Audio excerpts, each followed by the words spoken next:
And good evening, everybody. Welcome to our Thursday, December 10th Holliston School Committee meeting.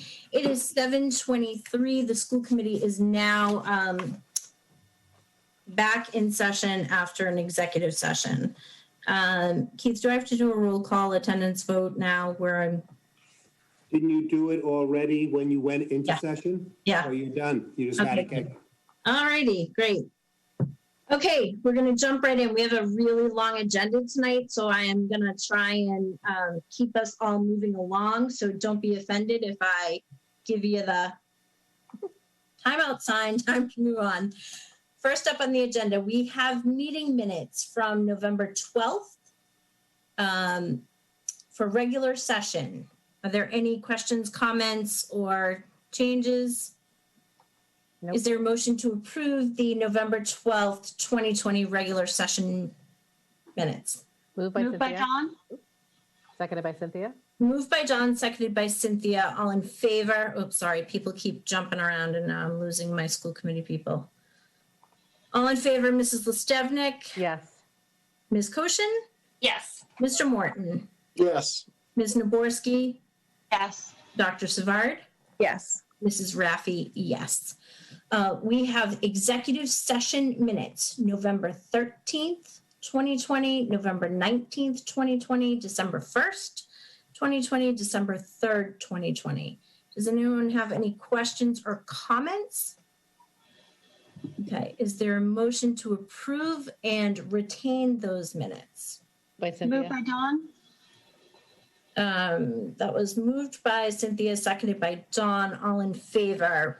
Ms. Koshin?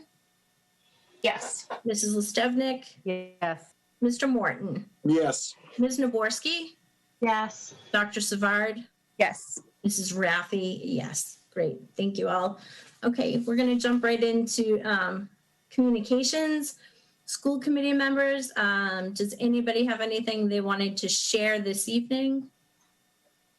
Just raise your hand if you do. Okay. I just want to publicly thank and congratulate Chief Cassidy, Mr. Boudet, Mr. Keast, and everybody else, the town clerk, the moderator, for pulling off a special town meeting on Saturday. It was under an hour, which was amazing. If we could do that forever and ever, I would be psyched. But seriously, it was really put together. Going in, I absolutely was a little concerned, nervous, because I was going to be in a place with people that I haven't seen in months. But I came out of there feeling really confident. They did such a really stellar job of moving it along and keeping people at a distance and safe. So thank you to all of you and congratulations. That really was well done. So thank you for that. And with that, I'm going to jump over to central office. Mr. Boudet, do you have anything? Dr. Patello? Just quickly, I had the opportunity to meet with our curriculum council today, which is our department leaders, our curriculum specialists, and our tech integrationists throughout the district. And I just wanted to kind of commend them on their leadership. They work so closely with our building administrators in order to, during this unique year, lead their departments in a positive way. They have a sense of kind of calmness and problem solving during this really extraordinary year, and are working so hard to improve instruction and to really recreate the way that they teach in a hybrid and remote environment. So I wanted to really commend them on their leadership and just enjoy working with them. Great. Thank you. Dr. Kuska?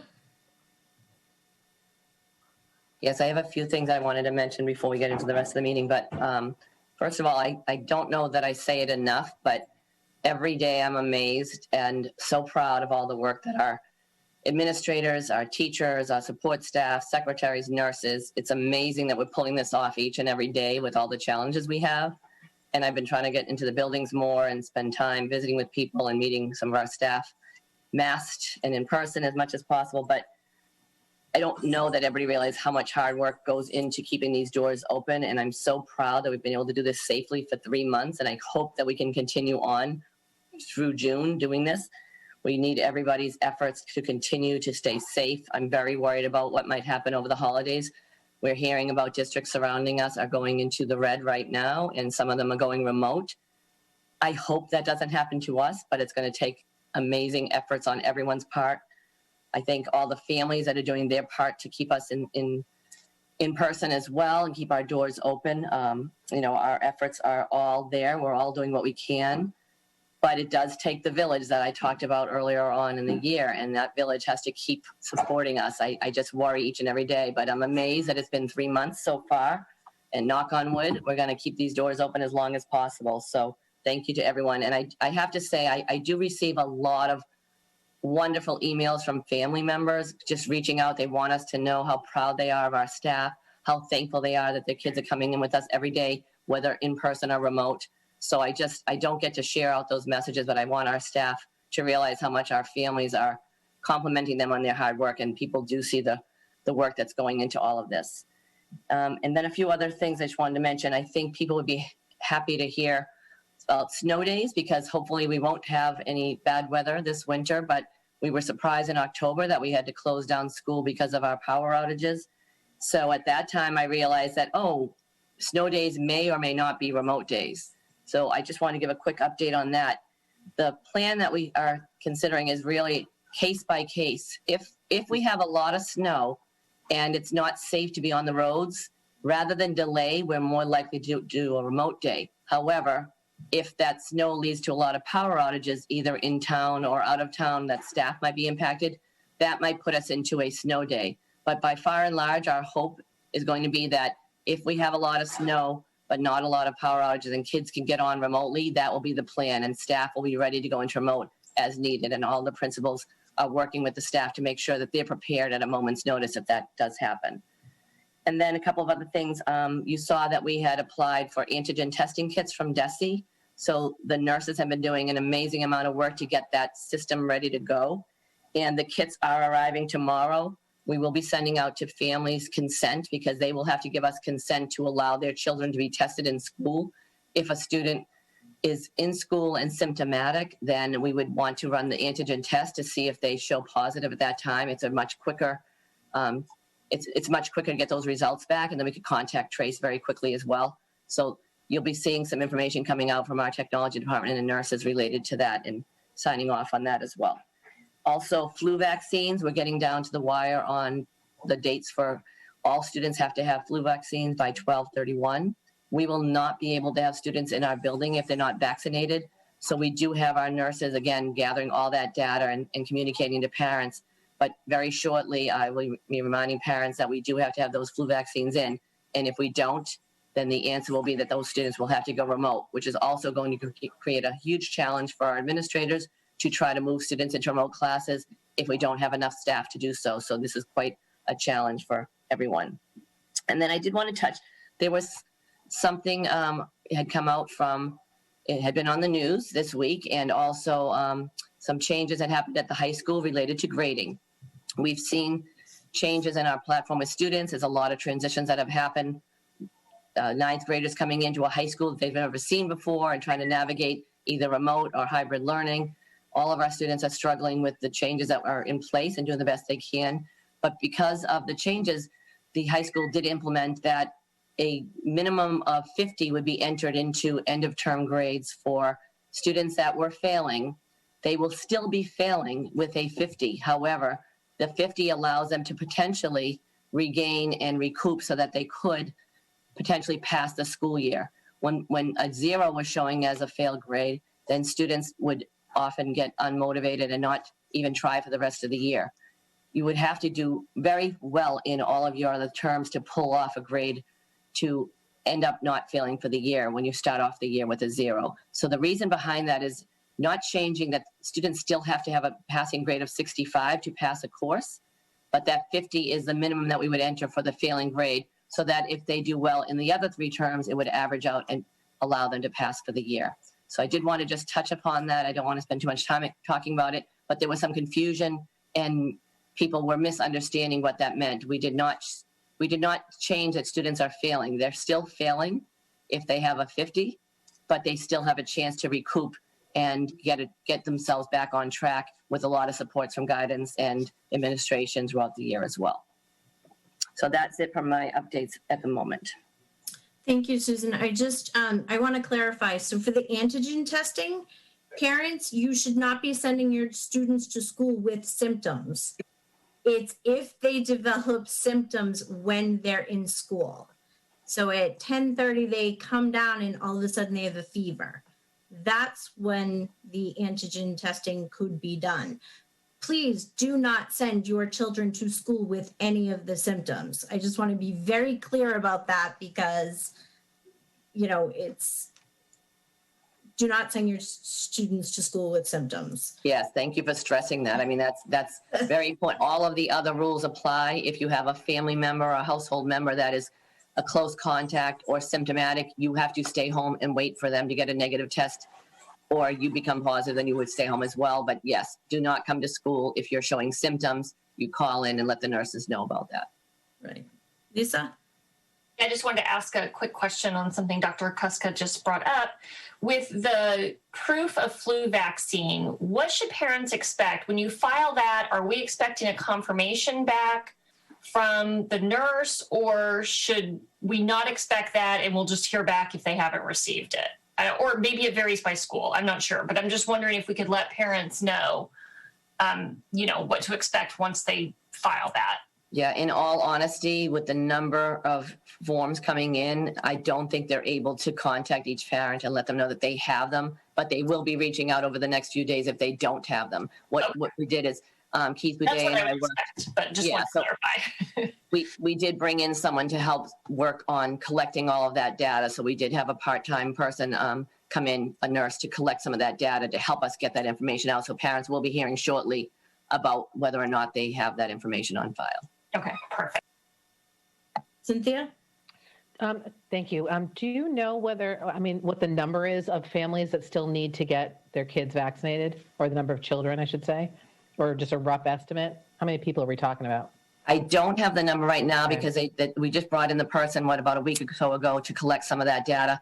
But the principals are getting those lists, and it's not as many as we thought it might be. So I don't know if the principals have received the most updated list at this point, but I know that we're pretty close to getting those lists together. Okay. Well, as a parent, I scanned in each of those notes for my kids and emailed it, and that's it. So I went in for them, and I got a response back saying thank you. That's all. Great. I'm sure they have them. Go ahead, Mr. Keim. I know Miller has just under 100 left. So that's about, 1/7. I got that right before school ended today. Great.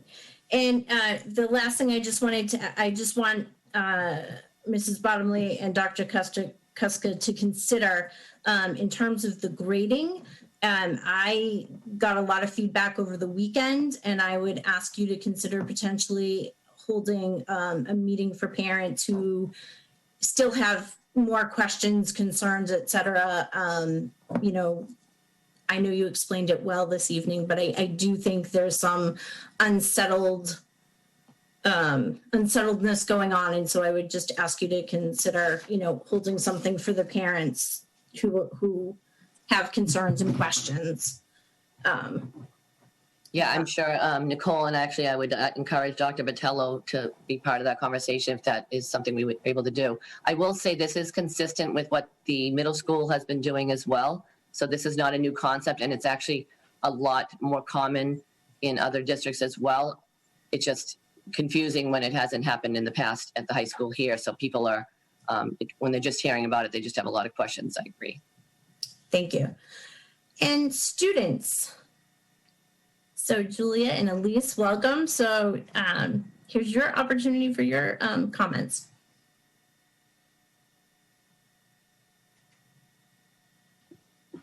I can go first. Hopefully my sound quality is better this time. Yes, much better. Okay. So basically, obviously we know winter sports are starting on Monday. And so right now in the schools, one of our teachers, Miss Mills, is teaching a service learning class. And so there's like a bunch of groups, and so we've seen a couple of their, like what they've been doing. So one of the groups recently created like a Google form for students to provide feedback on the COVID learning model that we have now. So it like asks like workload and like stress and like extracurriculars. And so they're using that to create more resources for class to have like a better interactive learning. And then a second group is having a raffle to donate money for the New England Recovery Center for warm clothes, like for the winter. And so their group name is Mission Cause Not Drugs. And so like if people are interested, it's on, that's their Facebook and then their Instagram handle.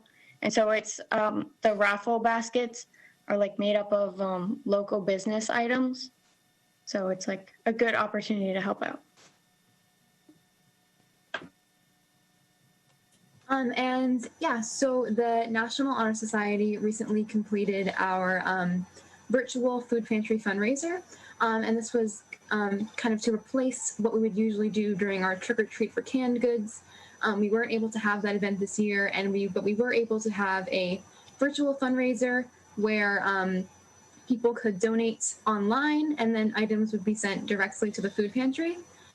And in a similar vein, Senior Akshar Shankar is currently working on a large food drive for, am I frozen? On a large food drive for Chelsea Collaborative. And they are in need of non-perishable items and, more importantly, new or gently used toys and clothes for Christmas gifts.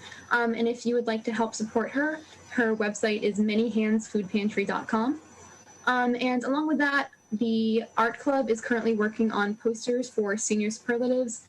Because homecoming didn't happen this year, they are hoping to make superlatives happen by some point, either before the break or somewhere in the beginning of 2021. And we are all super excited to see what they come up with. That's great. Thank you, ladies. And this evening we have 2 people registered for public comment. So I'm going to turn it over to Mr. Boudet, who has the technology power to let them in. All right, the first person will be from phone number 3146. Please give your name and your address, please.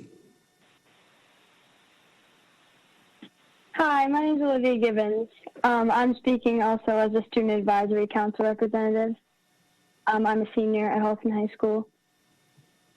So the first thing I was going to report on is the dumpster day that the senior class held. I spoke to our class secretary, Justin Baddock, today, and he gave me some details about the fundraiser. So on November 14th and November 21st, the senior class held a dumpster day fundraiser, and it was organized by our class officers. They ordered a few 30-yard dumpsters, and they put a lot of advertisements out for people to get rid of trash buildup.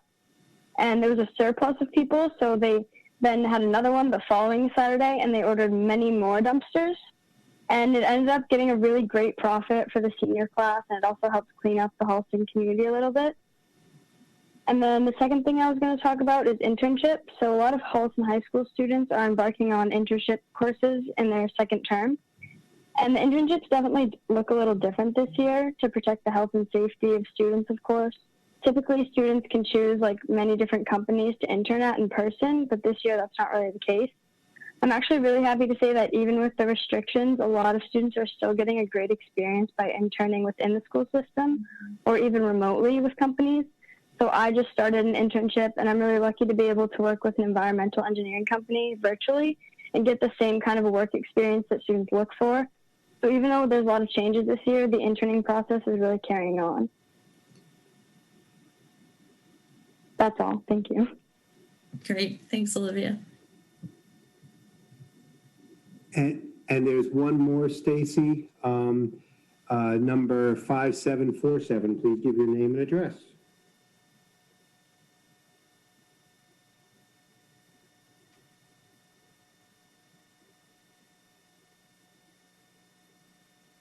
(5747), are you there? There, but needs to be unmuted. I can only ask her to. I can't force it. Well, now, Keith, that's not great technology. There we go. Hi, I'm Elizabeth Cruz, 161 Hill Street. Go ahead. Hi, my name is Elizabeth Cruz. I'm head of the board for the MAHM girls hockey team. I want to thank you for allowing me to say a few words tonight on behalf of the players and the parents in response to last week's school committee meeting. On Tuesday night, the Ashland School Committee meeting met and decided to go remote until the end of the calendar year. As a result, they will not consider participating in any winter sports until they return to school. There was a long discussion near the end, however, where they appeared to be in unanimous agreement that the co-ops should not be treated any differently than any other teams. The superintendent and the AD know and trust that the Medway AD and coach would follow all protocols. In addition, the Medway coach is also a teacher at the Medway High School, so he is familiar with all school COVID policies. Before the Ashland decision, the team was comprised of 9 kids from Holliston, 8 from Medway, and 6 from Ashland. There are no players from Millis this year. But with the news from Ashland, there would only be one other town in the co-op at the start of the season. 3 of the 9 Holliston players actually come from one family. 2 of the Ashland players also come from one family. 2 of the 3 captains are from Holliston and 1 is from Ashland. In past years, the team has played in multiple rinks, but this season the coach has secured a consistent ice time at Hopedale. What we heard last week was a fear of overall risk of winter sports due to the rising cases and an additional risk with a co-op program that has 3 towns involved. I think it's important to note that sometime in November, Massachusetts made some changes to hockey in general that have made a difference in the overall safety of the sport. The locker rooms are closed, kids come dressed with masks on, there's no warm-up time, no tournaments, no out-of-state play. These are all smart protocols that have been in place for many of the girls as they have been playing club hockey this fall and winter. In addition, Medway has also offered free testing for the team. We heard loud and clear the risk of having spectators in the rink. I have asked Coach Infanger to reach out to Hopedale and see if we can limit or eliminate spectators for the team's ice time. He said currently the policy is 2 family members per player, but I am not sure why we could not impact this decision for our ice time. In Ashland School Committee meeting, this was also brought up, and the AD suggested that if a team was uncomfortable with going to a rink with a more risky policy, that they could bring that up prior to the game to work out a resolution. One specific question I wanted to bring up is that some of the girls are willing to go remote for the season in order to play. I was curious if that was an idea that might ease the stress of spread in the school. While it is not a perfect solution, it gives the girls some structure and a mental and physical outlet that they so desperately need in a controlled and supervised environment. We all understand cases are going up, but in general, our point is that the co-op team should not be treated any different from other teams. If some winter sports are approved, we would like to see Medway and Holliston play, hopefully welcoming Ashland later in the season. Thank you. Thank you, Mrs. Cruz. And I will ask that Mr. Baker and Dr. Kuska respond to you via email about your question about the remote learning. Great, thank you. Thanks so much. Have a great night. You too. All right. And with that, all right. So we are moving on to personnel. So in the fall, right around the October timeframe, the school committee reached out to the community to share with you that we needed to make a decision about Dr. Kuska and what the committee intended to do for post her interim contract. So her contract ends June 30th, 2020. Sorry, I'm exhausted and I'm not making sense tonight. So the committee got together. We have been discussing and determining what the right call is for our district in terms of leadership. And we have shared publicly, but we've also shared personally with Dr. Kuska that she came to Holliston, she jumped right in a global pandemic and has worked incredibly hard with a great administrative team, an amazing group of teachers and staff who have pulled off getting our kids back to school. And for that, we are proud and grateful. And we don't want that to go unnoticed.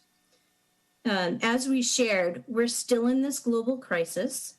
And while we did say to the community that we would do a full search for a superintendent, we didn't think that we would still be in crisis mode 6 months later. And I do think that while it may not be full crisis, I think we're going to be in recovery mode for a couple of years. It's important to the school committee that we have consistency, a strong leadership as we move through this global pandemic for the next couple of years. So this evening, I am very excited to present to the school committee. We have come up with an addendum to her existing contract. So it's an addendum to the contract that ends June 30th, 2020. That addendum includes a couple of highlights.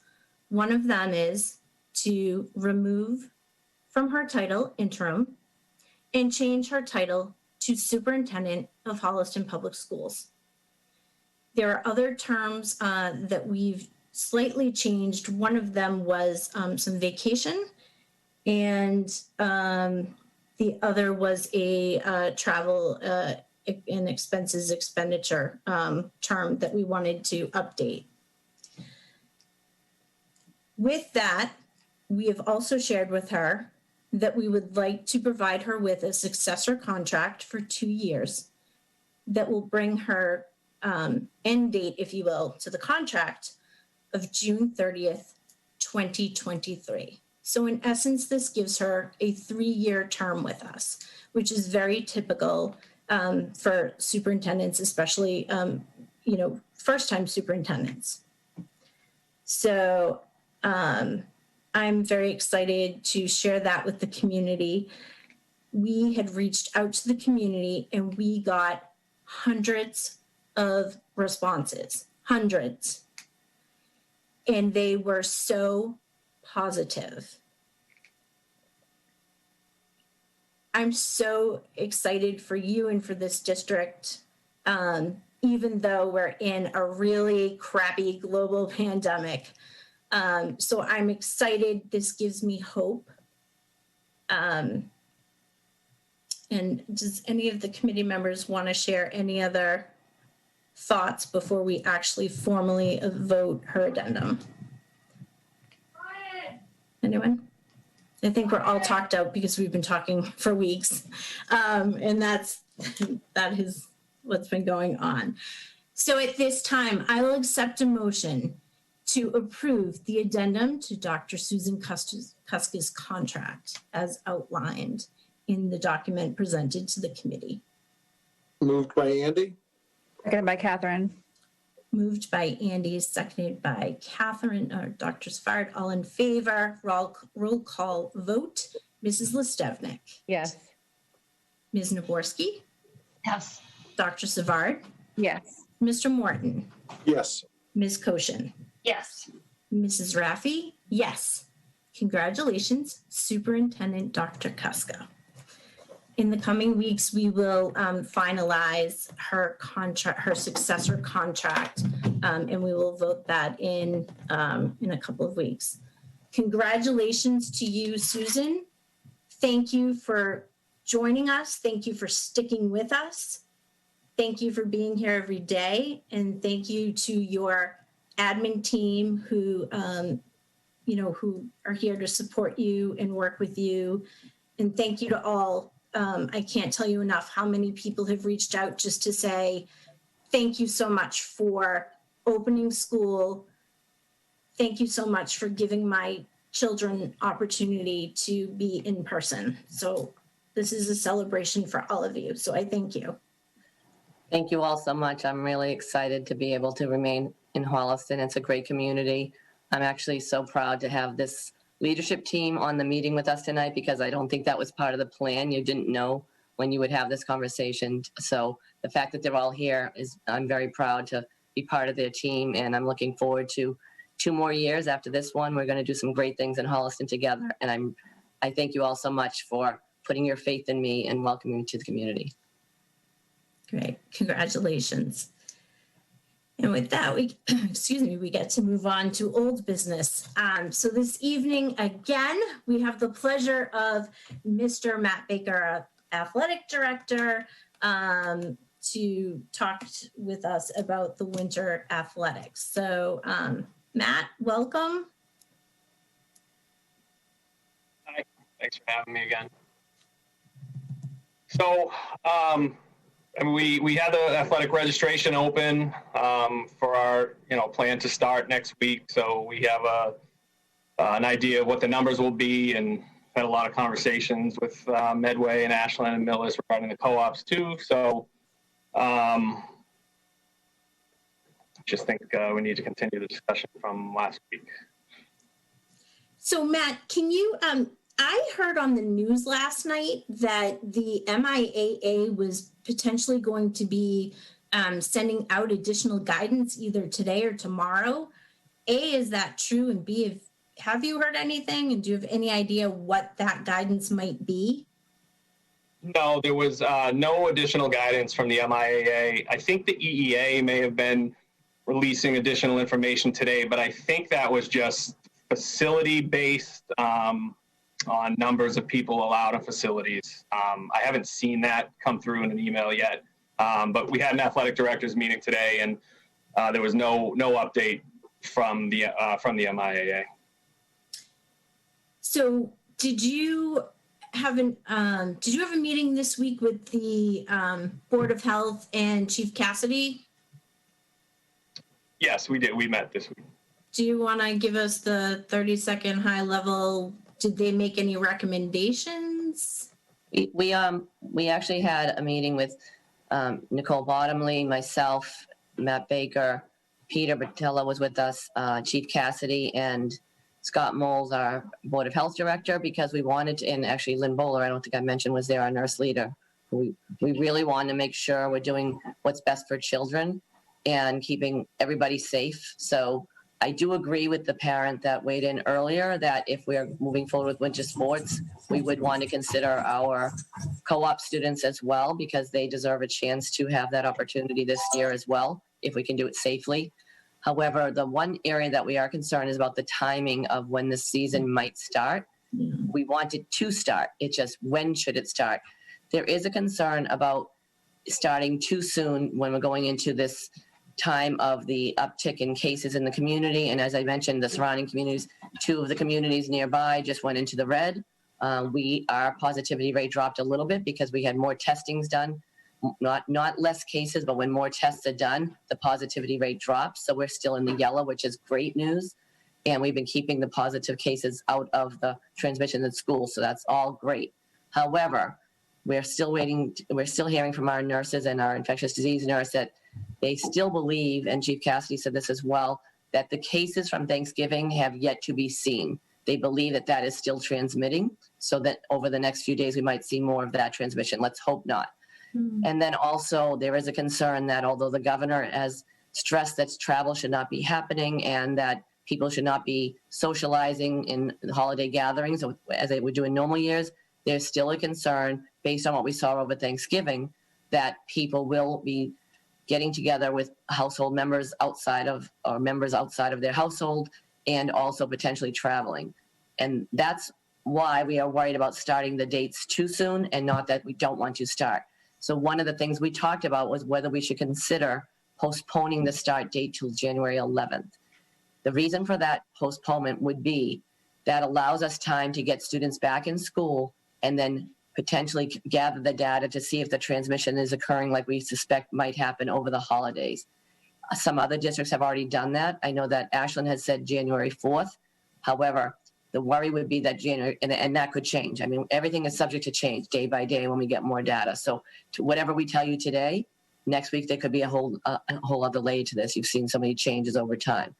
But I do think that collectively as a team, we all agreed that that might be the best route to go, because if we could start the season a little bit later, we feel that although students might not get all of the games in, they would get the games in safely. if we start too soon and the transmissions happen, if we get one positive case on a hockey team or basketball team, our decision would be to put the whole team out as close contacts. And based on how we've been handling and mitigating in Holliston, we have then asked all family members who have a household member that's a close contact or symptomatic to stay home and await those results. So the worry of shutting down hundreds of students based on a positive team case is very concerning as well. I do think that the comment earlier about potentially remote could mitigate some of that as well. But right now, we still think the best decision to do would be to delay the start of the season, but still want to consider having the winter sports that we mentioned last week, basketball, hockey, and the co-op teams continue on at that date as well. So what does it look like if Holliston, I'm sorry, Don, I didn't see your hand. Go ahead, Don. So how many games would they be missing? And do we have some assurance that there wouldn't just be captain's practices, which would be the same number, which would be kids engaging in practices, but without adults supervising and enforcing these policies? So what would they be missing in terms of the season if we considered a postponement, like a postponement until January 11th? And how are we assured that we wouldn't have kids running captain's practices without enforcement of the policy? Matt, you had collected the number of games for us. Can you speak to that? Yeah, so we have 10 game schedules for boys and girls basketball and boys and girls hockey. If we started on the 11th, it would put our first games around the 21st or 22nd. So we would be able to get into the season with 6 games. But our league built in the week of February 8th with no games. So if something like this did happen, we would be able to add games at the end of the season, and the actual end date of the winter season is February 21st. We tried to stay away from that week of vacation, just not knowing what facilities will be able to handle, but all of the athletic directors and schools in the league are willing to work with us to make sure we can either make up as many of those games. I think we'd be able to get not like 9 basketball games and maybe 8 or 9 hockey games. Maybe even we look to add that last week play, if we could play multiple teams, but we'd make every effort to make sure we can play as many games as possible.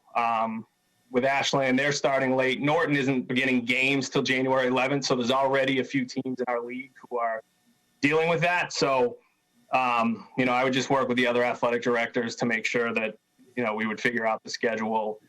And as far as, captain's practices, we don't have any control over what the kids do outside of the school, but our facility is not open. So, the kids wouldn't be able to have any, participate in any activities at school. As far as what they do out of school, that's kind of a battle we face all year anyways, with kids doing stuff outside of the control of the school. We would recommend that people don't get together and do stuff and increase the chances, but at the end of the day, I'm not sure we can control that.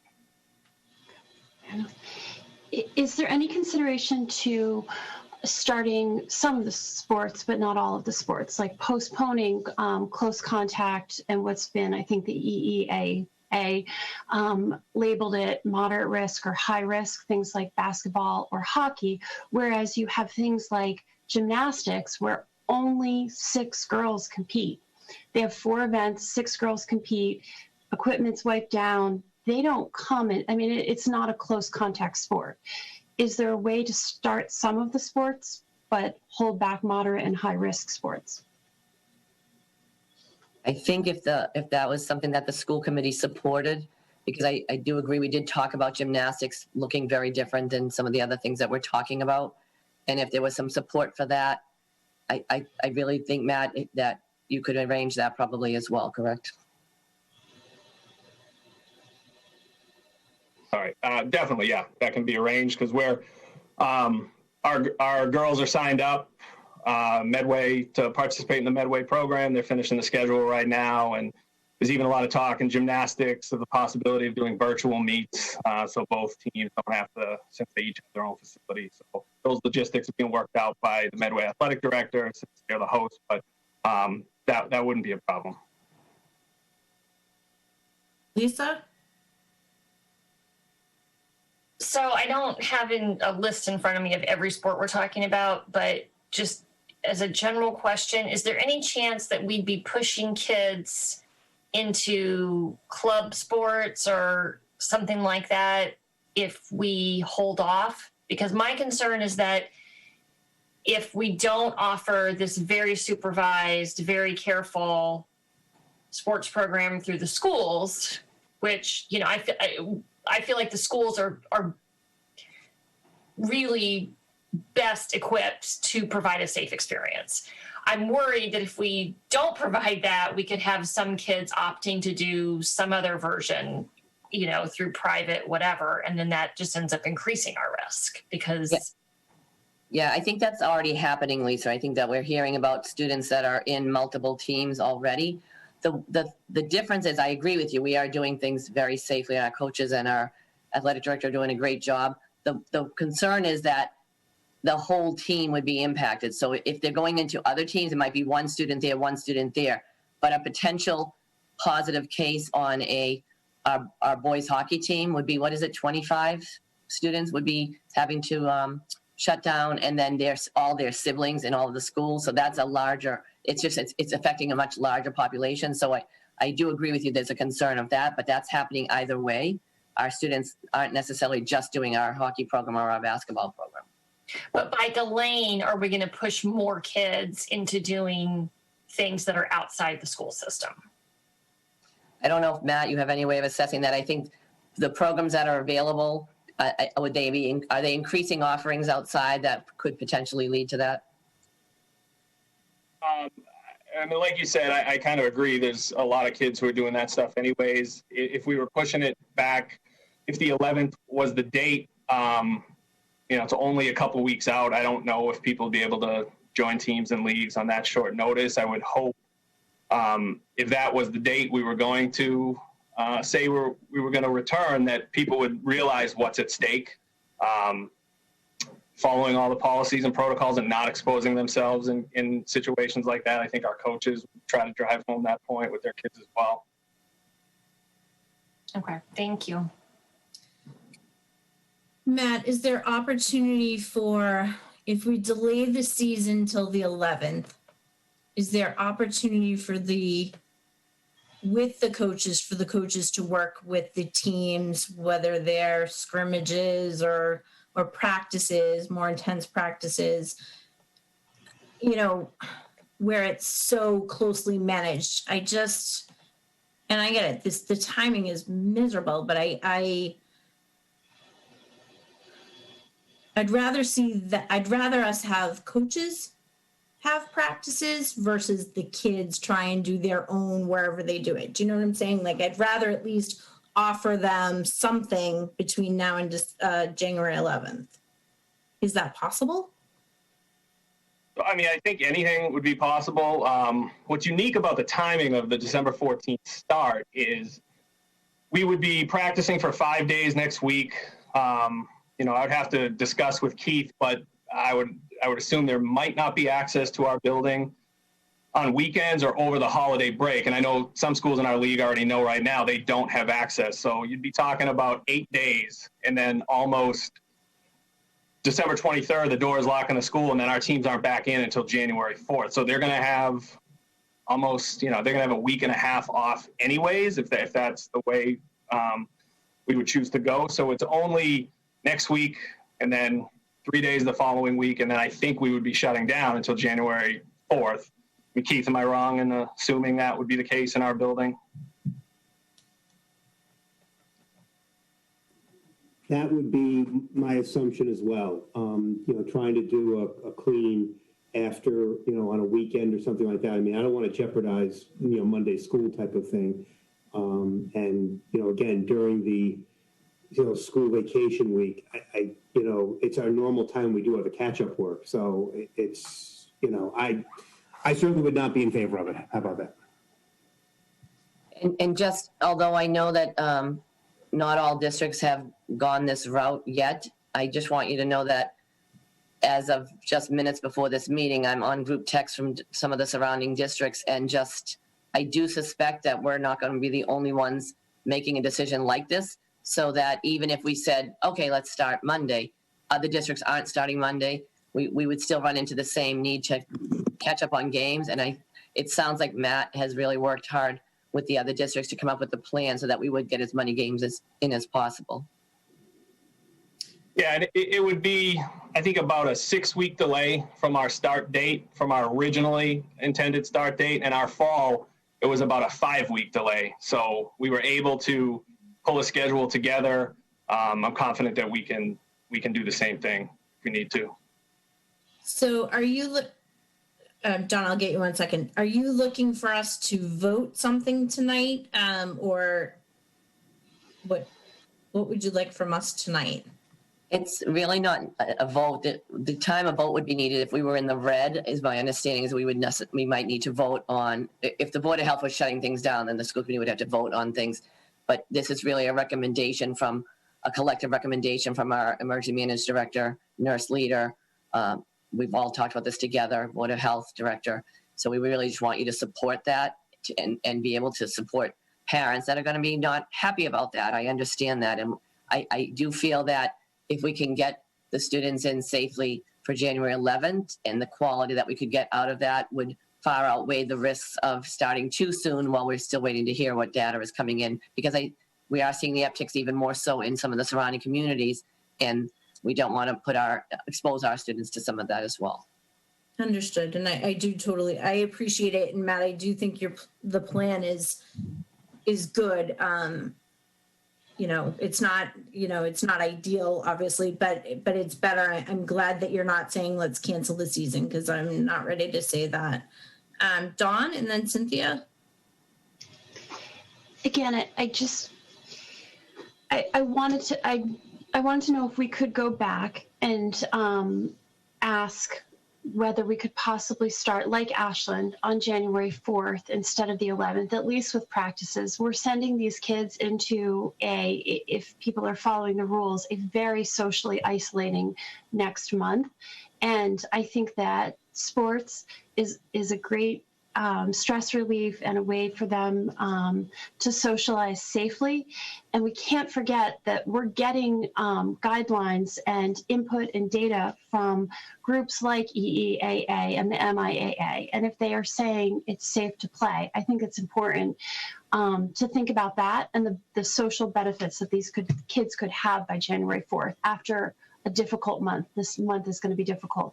Could we also consider asking kids to certify in some way that they haven't traveled? And by certify, I mean not just telling them again, but asking them to sign something that they agreed not to travel, that they haven't been in small gatherings. And if they can sign that, they could start practicing on January 4th, just to nail down that, if we don't follow the rules, we can't keep these sports going. It's just something to think about, and to really think about taking a scalpel and not a hammer to this.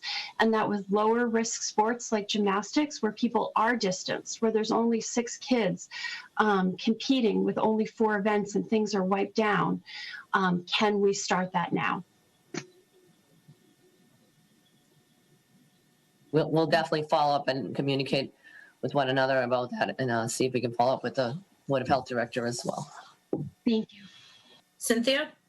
I just wanted to follow up that I feel like we got an email from the Department of Health saying that they were not supportive of basketball. Did I miss something on that? Or is that part of the discussion as to why we're pushing it off until January 11th instead of We did talk to our infectious disease nurse through our nurse leader, and there is definitely more concern about basketball than even hockey, because of the fact that while they've changed the rules, it's going to be very hard for our students to be able to stop themselves from doing what they normally do, the content that they normally have. So yes, that there is definitely more concern about basketball, even more so than hockey at this time. Right. Okay. Thank you.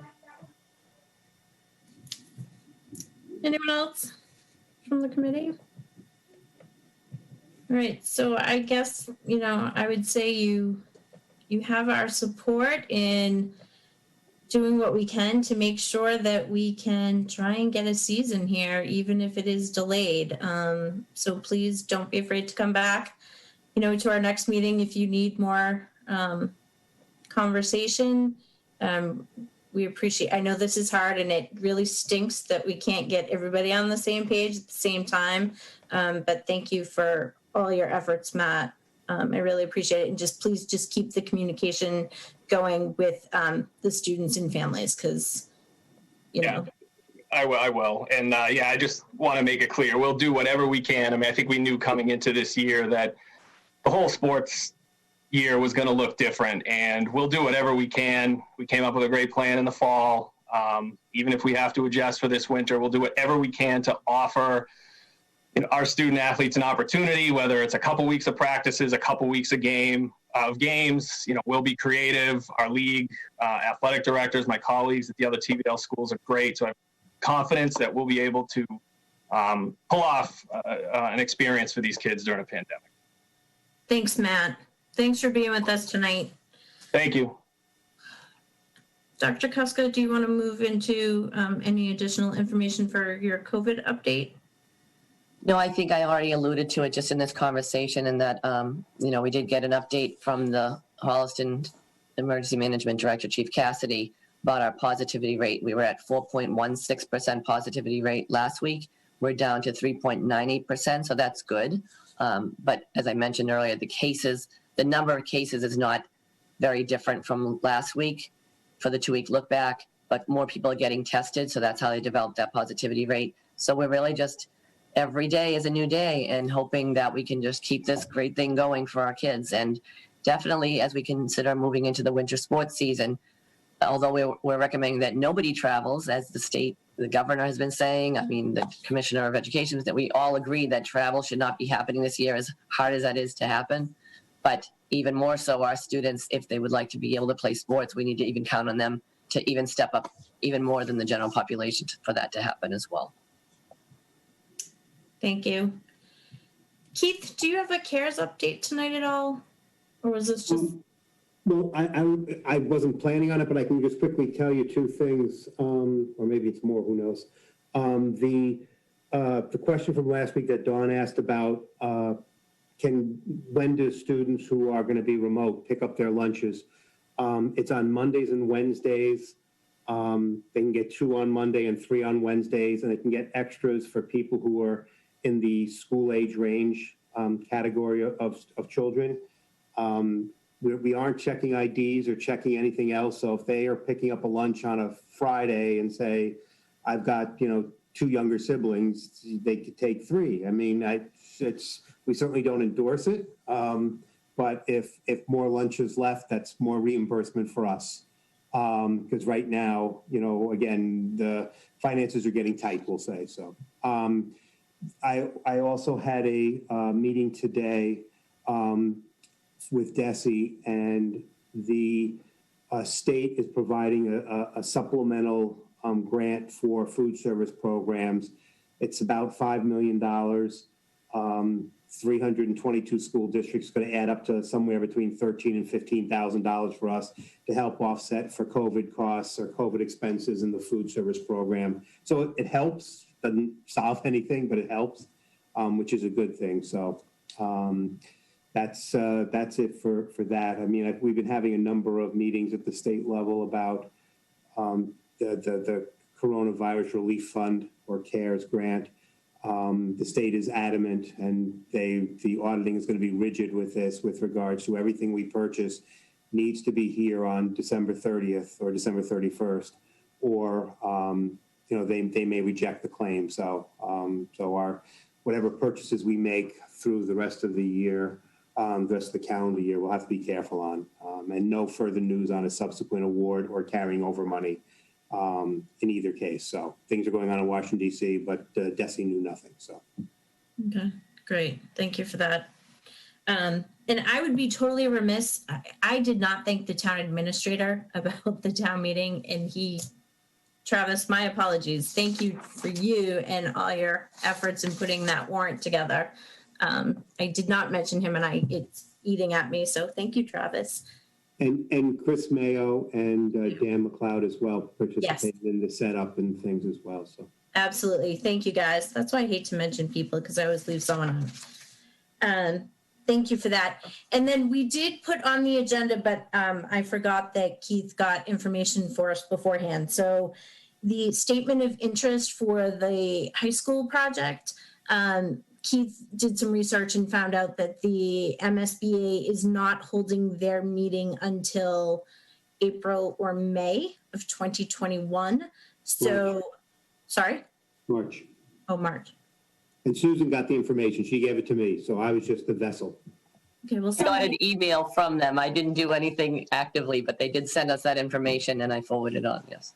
So we will not ask that question for the next couple of months about where we are in the process for the SOI. So thank you for that.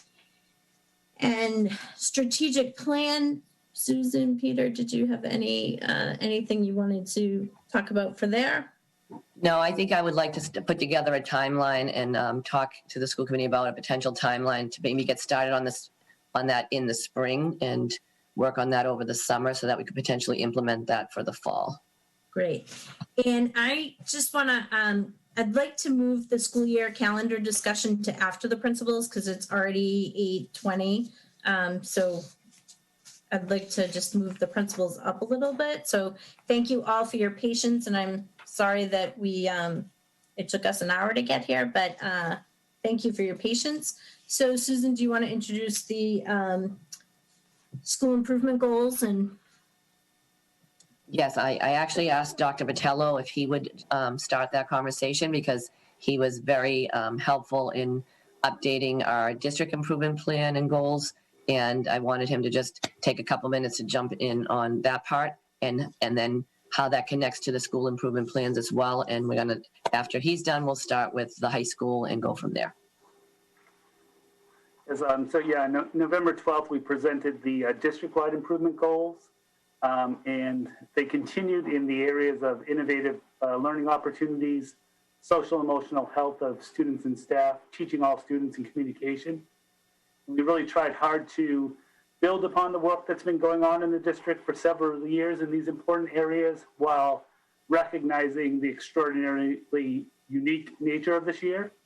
And so to kind of connect our goals towards the real needs that exist this year while still, again, propelling these principles that we've been working towards for several years. Our building principals here today will be presenting their school-wide goals, which align directly to the district-wide goals. And they, too, have really tried to make sure that they're continuing the important work that they've been embarked upon with their staff for years, while still making sure that these are realistic and connected to the unique delivery systems that we're challenged with this year. So I'll turn it over to Nicole, to Ms. Bottomley, to begin with the high school. Thank you. Let me just share my screen here to get started. All right. I assume everyone's able to see that. Okay. Let's see, here we go. So I just want to say one thing, which is that it is a late bedtime in the Bottomley household right now for my 6-year-old and 3-year-old. And without fail, every time I'm about to speak at school committee, my 3-year-old is having a meltdown. So if I pause for a second or mute myself for a second, it is for the benefit of your ears.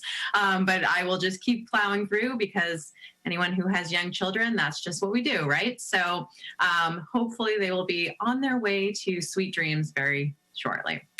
So thank you very much. As Dr. Patello mentioned, I think one of the real challenges this year, and there are many challenges, but one of the real challenges in terms of moving forward with the schools is that there is such tremendous work happening throughout the district and has been for a number of years. And I think that in speaking for the other buildings as well, we all felt like last year there was so much traction and so much momentum in the schools. And then COVID came into our lives, and unfortunately things slowed down a little bit. So one of the challenges this year, as Dr. Patella mentioned, is continuing to move our schools forward with the innovative practices and the amazing work that is happening on a daily basis, while at the same time being very mindful of the fact that it is a very challenging time. People are at capacity. It is very difficult for students. It's very difficult for educators. It's very difficult for families. And so the pace with which we might typically move forward with various initiatives or innovative practices needs to adjust for the current circumstances. And that's just the reality of the situation. That being said, there are other areas that have moved much faster than we typically would have anticipated around technology and what we're seeing in classrooms. And so it's an interesting year of this sort of push-pull all year long. So in terms of the high school, and Ms. Raffi did mention that it's a long agenda and we should be brief, so I will definitely try to adhere to that and just go through a couple different points for the high school, and then I'll turn it over to my colleagues. In terms of innovative learning opportunities at the high school, there are a number of different pieces that I could mention, but I do want to focus on just a couple different ones. The high school computer science endorsement program, which we presented at school committee last year, that is up and running. We have 26 students this year that are working towards that computer science endorsement by taking various classes in the realm of computer science. So we're very excited that we've been able to roll that out. We also have 15 new courses running in the program of studies this year. One example is our elections course, and I really can't think of a more sort of rich environment for discussion in the elections class than what we've had over the last several months. So that class has been very engaging and discussion-based in terms of what we're seeing in our country.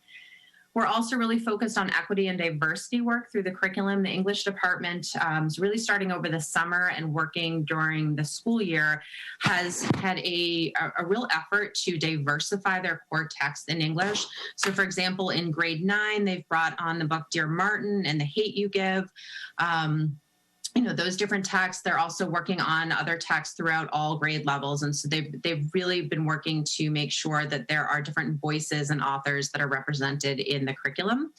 The Fine and Performing Arts is also infusing social justice into their projects. I provided an image here of just one example of a student project with a prompt around social justice and what we're seeing in our culture and our environment right now.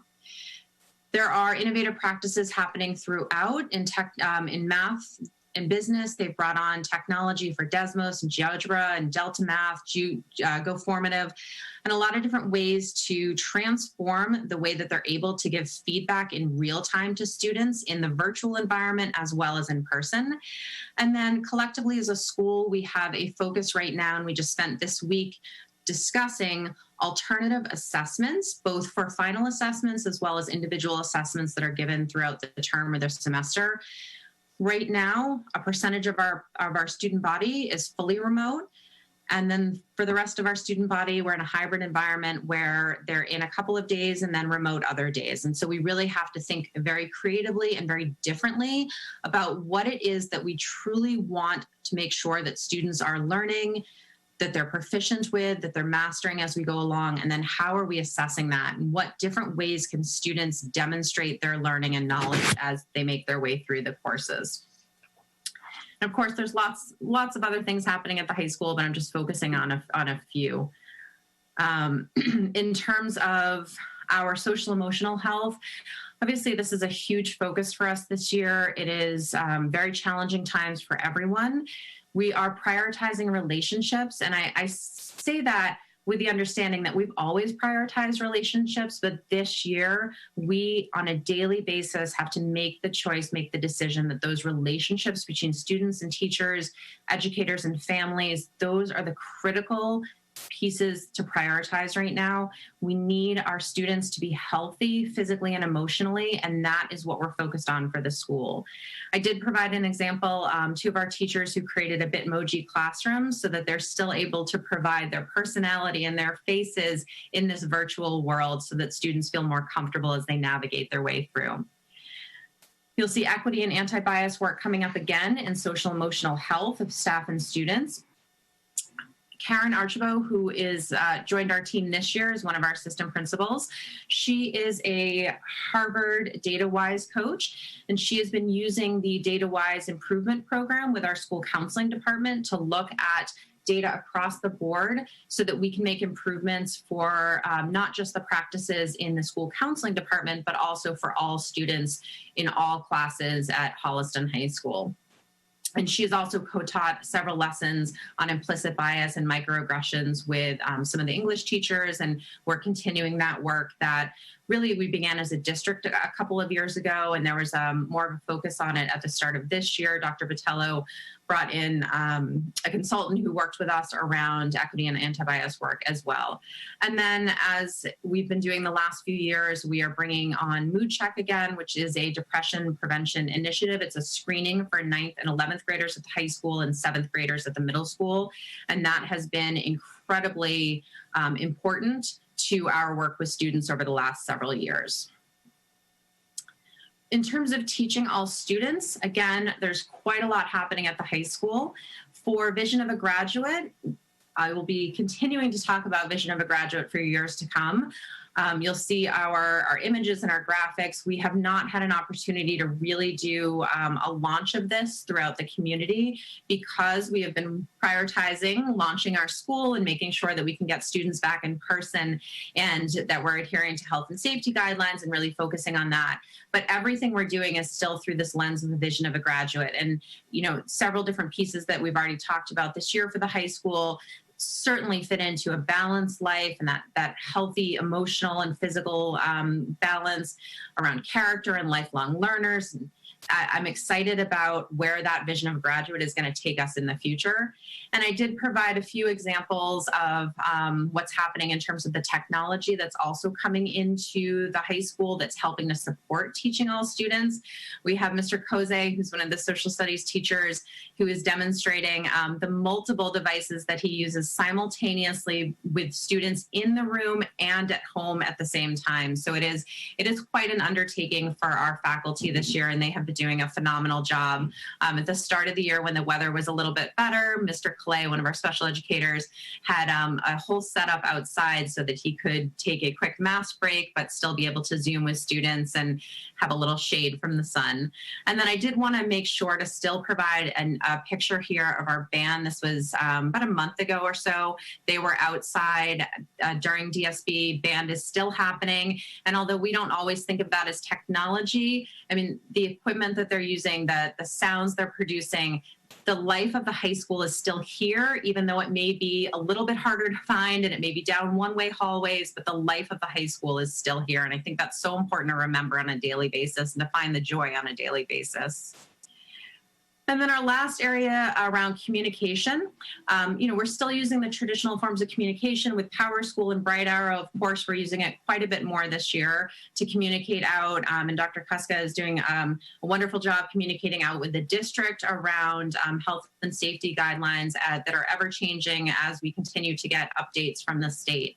And our school in terms of communication within the building. So there are emails that we're sending out, but there's also our day-to-day logistical communication, welcoming students in, our signage throughout the building. I did want to include, it was a family effort this summer. My daughter was there holding the nurse's sign and really excited to get to put up signs around the building. And I would be remiss if I didn't include a picture of our 2 school nurses who are phenomenal. And the communication that they do on a daily basis is the reason why we are still able to have students and faculty coming into our buildings every day. And so I think it's really important to acknowledge the work that our school nurses are doing, not just at the high school, but throughout the district. And it's really been amazing to see their efforts and to see how supportive they are of families. And inevitably, I think no matter how much communication we send out, it's very hard to absorb all of it, and it's hard to really understand the protocols until it affects you or your family. And so our school nurses do a lot of work helping families understand those protocols on a daily basis. So I'm going to go ahead and then stop sharing my screen there. I'm happy to turn it over to the middle school. I don't know if our format is to, Ms. Raffi, if you want questions or if you want to just move forward to Mr. Jordan's presentation. Does anybody have any questions, any comments that they want to? No? Okay, great. Great, thank you. And that artwork was gorgeous. I hope you can share out some more of that. That was beautiful. The Art Saves Lives website, they are continuing to populate that website. They started that in the spring last year, and they continue to use that as a place to share out the unbelievable talent that exists in the school. And that is not just for our fine arts, but our fine and performing arts as well. And I know that they're just as active in their work, but there are just so many beautiful examples of the work that the fine arts students are doing. So I would definitely put a plug in for the Art Saves Lives website, and Mr. Lack is continuing to share that information with us as well, which is, it's really amazing to see. Thank you. Thank you. Great work going on there. Mr. Jordan? Hi, everyone. I'll go ahead and share my screen.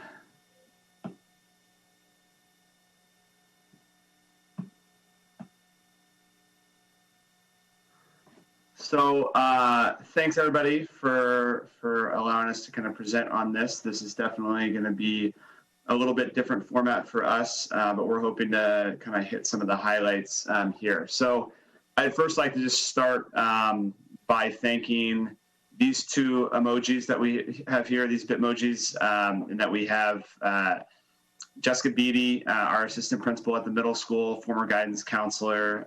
Each one of these is kind of affiliates kind of with what we associate with. And then Nicole Murray, who's our student services administrator, have been invaluable to me and to our school staff as we kind of take on all of this school year. So innovative learning opportunities. We're kind of continuing to try to build our focus around personal, local, global. If you've kind of seen the marquee outside of our school and some of the kind of language we use inside of our building, we have a very centralized focus around personal, local, global.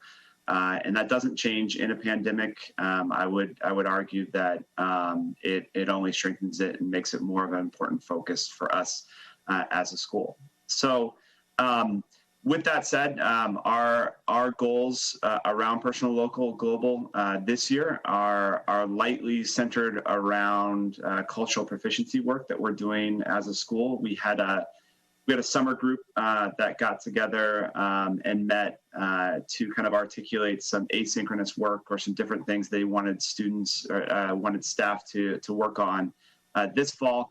In the first half of the year in kind of some asynchronous training that was put together that teachers, many of our teachers have started to make their way through. Additionally, it's a group that's been meeting frequently and will be meeting over the course of this school year to discuss, what are the needs of our building and kind of make our way through that.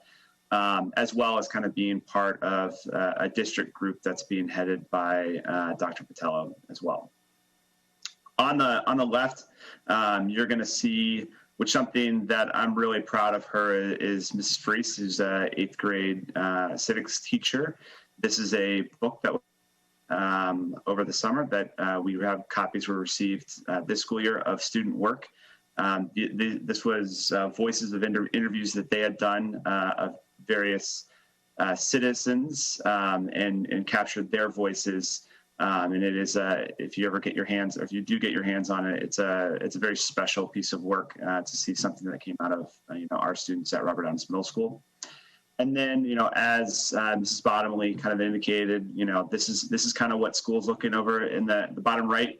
That's Mr. Rollins, who is serving as a 6th grade science teacher, but kind of with his myriad of setup and screens and mics. So he's got his 12 to 13 students that are in the classroom, and then is both presenting, speaking to students that are remotely, and then is able to kind of speak with the students that are in person as well. So this school year, we've we've spent a lot of time, whether we call it innovative, I would say that this entire model and how we approach learning at the middle school level, high school level, and elementary school level is innovative. It's brand new. It has not been done before. And we've had to do a lot of kind of curriculum planning around it. So bringing back kind of the thoughts of doing a little bit of backward design and focusing on the end in mind. So we've spent part of our first 10 days of the school year, our professional development, to kind of map out the year, not knowing what the pace would be or what we would be able to get through or what would be the kind of overarching focuses that we would be tackling.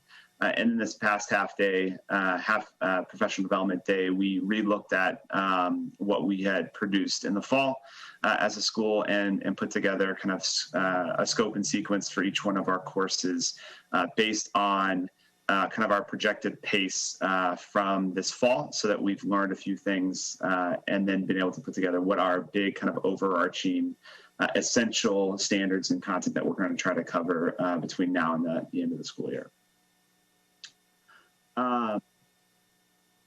Social emotional health.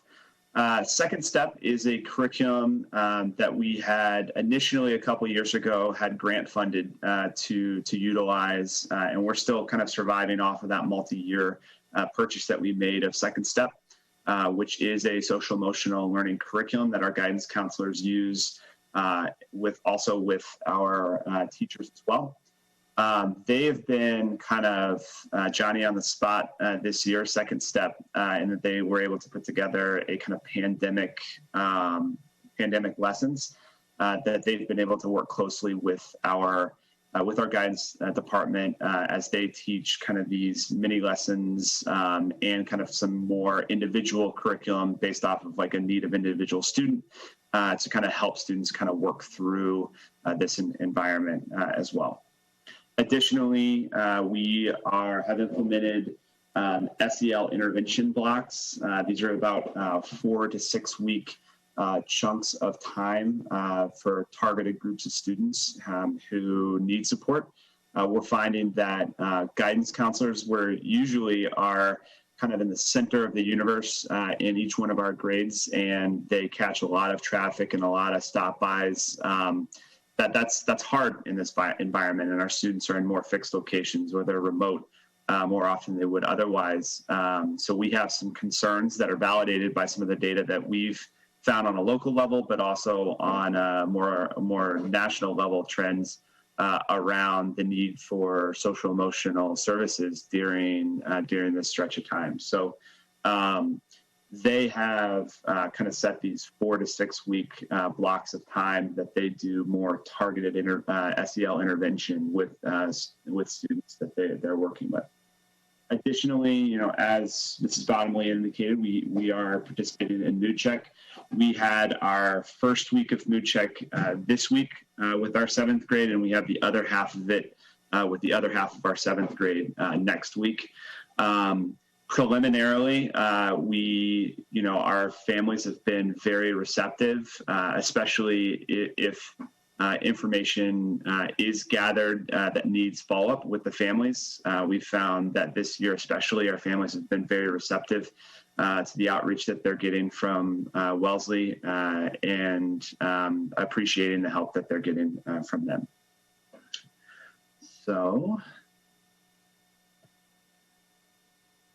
So teaching all students, this is Mrs. DeLuca that's over to the left with her setup. Those who aren't knowledgeable, we have our students at the middle school stay fixed in one location, and our teachers rotate. So all of our teachers have these kind of traveling carts that roll from room to room that have their entire setup. So this is just an example of her cart. And they kind of bling their carts and make them everything they need to be to kind of serve their needs and the needs of students. But this is just an example of her cart that she rotates from class to class with on her team. Additionally, just so if you see the middle image gives you an idea of what with an iPad that's zooming zooming into the class, the in-person view that our students who are remote would see are kind of our images that are there. And then on our right side, we have an example of a student who's during their algebra class, they used the outside in order to kind of participate outside and socially distance at that level. They did their algebra on the sidewalk and used chalk to do that work there. And similarly, our students who were remote utilized that as well. And just to cover a couple things as well around teaching and learning, kind of referring back for a second, we are deep in our SAT services in order to kind of work on our recovery services and our compensatory services as well. We've created kind of a student success plans and created an intervention block in order to kind of meet some of those recovery and compensatory services as well as a lot of our co-teaching has continued and our kind of continual work with second adults. At the middle school level, each one of our classrooms have 2 adults. They have the primary teacher whose class it is, and then a secondary staff member that's in there to kind of support the learning as well as the teacher tries to navigate both the remote environment and the in-person environment at the same time. Then communication is, this is Mrs. Beatty and I making our way out to brave the weather. We've been doing our best to kind of help be as present as we can with our staff and our families. And we've been doing everything we can to kind of survey. We've put together kind of parent, staff, and student surveys that we've periodically given throughout the course of the fall, that we work to kind of analyze and use kind of comparison so that we can put together what action steps or adjustments that we need to make. We have a hybrid remote committee that includes staff and families. It's mostly been on the staff side at this point that we've been utilizing to kind of analyze a lot of data to see if there are changes to our adjustments to our model that we need to make. And then obviously kind of our health and safety, we front loaded a lot of modules at the beginning of the year, some asynchronous content that we pushed out to families and students to kind of work that way. But this is definitely a period of time where communication is key for our health and safety. But, we are doing everything we can to provide the best educational experience we can for the middle school students. So, thank you. I will stop share. And if there's any questions or. Any questions? Catherine? I just, I sometimes we get so in the weeds of talking about the details of the day. I had heard, and I don't have a middle schooler, but I had heard that when the teachers walk from room to room, they often sing and play songs. And if you're on the Zoom, you hear the teachers singing.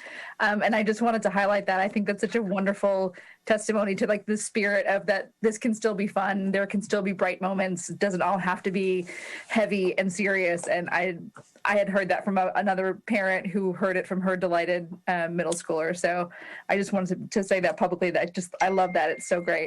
Yeah, it has been fun. Pear Deck, which is a program that we purchased as a district, has provided us a lot of opportunities to embed a lot of things, and it serves us well as we transition, including kind of playing music and the same song as kids kind of transition between. It almost serves as kind of a little bit more modern elevator music as they kind of transition. So it's cool. Well, the parents like it because they actually play good songs from the 80s and 90s. So I think I have to define good songs, but I agree. It's stuff from the 80s and 90s. The 80s and 90s, it's not what the kids love, it's what we love. Getting out a little more Bon Jovi. We're trying to work on the culture side of it, so give them some good music. It's music history. Yeah, and it's true. Just from personal experience, I actually sit outside where my children are learning on their remote days. And there are mornings when I just want to sing song back to some of the teachers, because the passion, there's a teacher in particular, and every morning I just want to go up behind my son and be like, good morning, Mr. and Mrs. You know who. They definitely have a lot of joy, even in times of crazy. So they're doing great things there. Did anyone have any questions for Mr. Jordan? No? All right, Mr. Keim.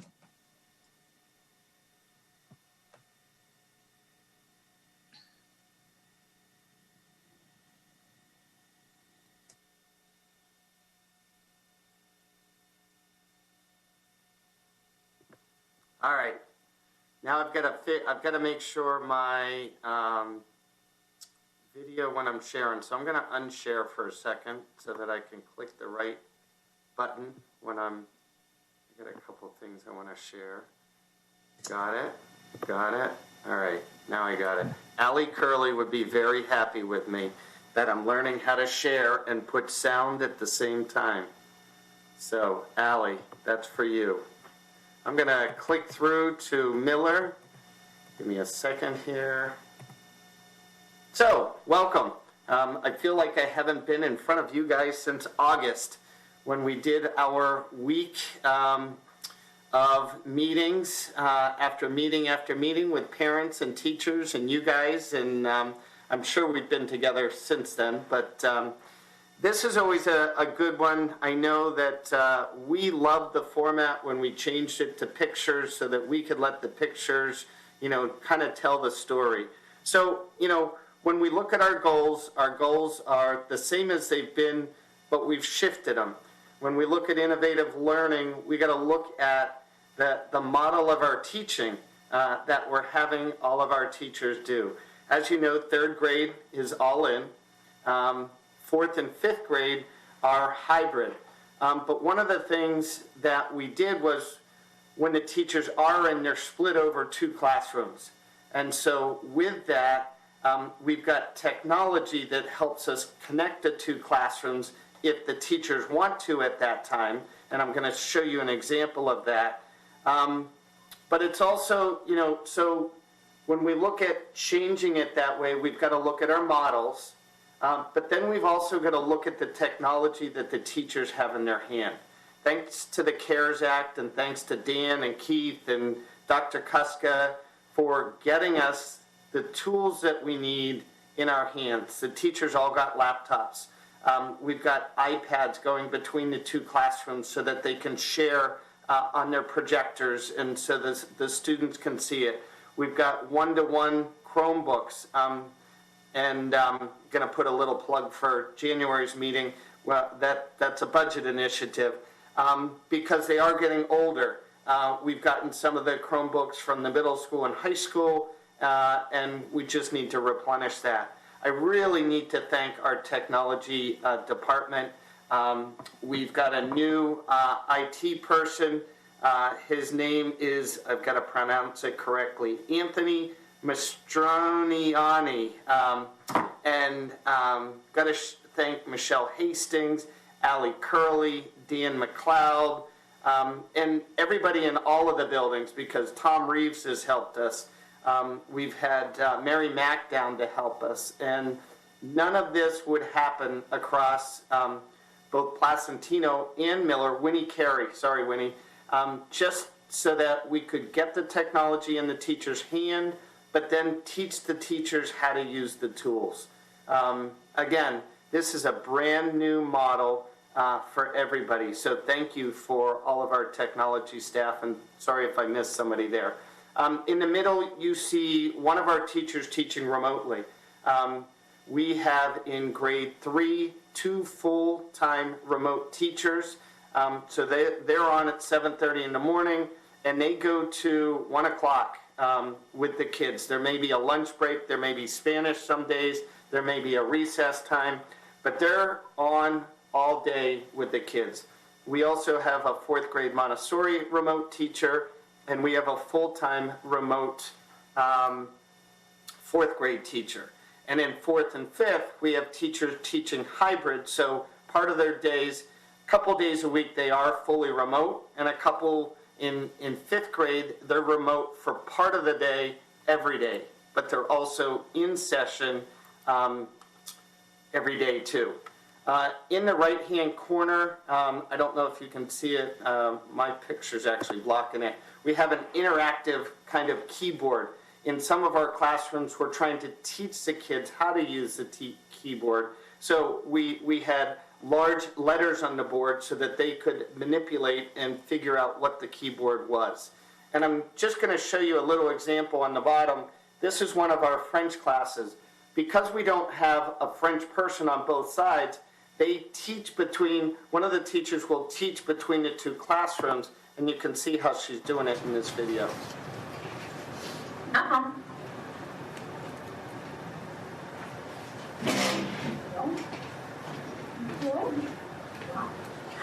Une fois, il était une fois dans un pays lointain. Très bien. Elle n'est pas une bonne fille. Par contre, elle est quoi? So you have a French teacher that is in the class next to them that is teaching them through the video screen, and she will switch which classrooms she's doing that with, but that's so that both of the classrooms can get the French at the same time.